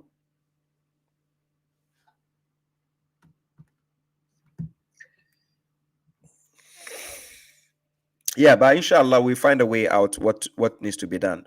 We have some people who have actually ordered the Quran about 1 month ago or 2 months ago and still working around the clock to see what we can do about that, right? For people based in Australia, yes, when you order you can get the copy. Yes, Australia, when you order, go to the website, you order, it goes. Yeah. Australia, you are based in Australia, New Zealand, Asia, Africa, certain countries, yes, you can order, you can get your copy. And for Europe, you can get your copy. People based in Turkey, Spain, Netherlands, Belgium, Germany, mention in Sweden, yeah, you all can get your copies, no issue. The main issue has to do with USA specifically, and I think yes, Canadian, but Canada, I think we even sent recently. Was it recently? Was it few couple of months? We sent to Canada. Yes, it went, but I don't know of what are the other issues. But guys, I think there's a problem with the connection. We can. Prince Girma, it could be from your side. It's my distance is working. People can hear me sounding clearly. So Prince Girma, please check, go off the page and come back. Anyways, I'm done with the program, right? I'm done. I'm tired.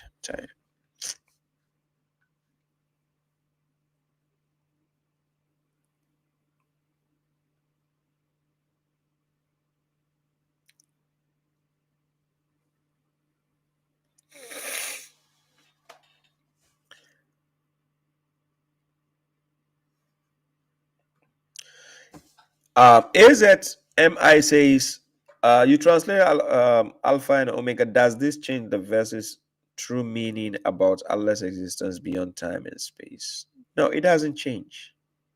It doesn't change the true meaning of understanding God. No, it doesn't. You can't compare anyone to God, right? In essence, God cannot be compared to anyone, right? But anyways, guys, thank you very much, ladies and gentlemen.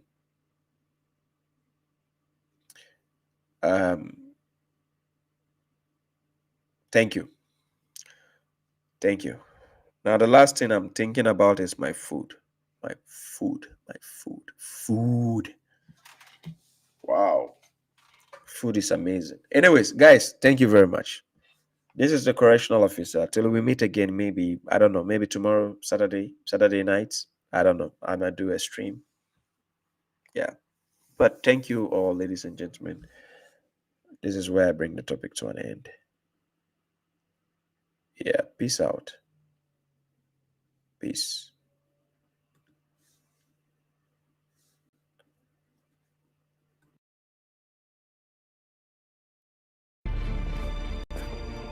Always give them a reason to remember your name. The correctional officer.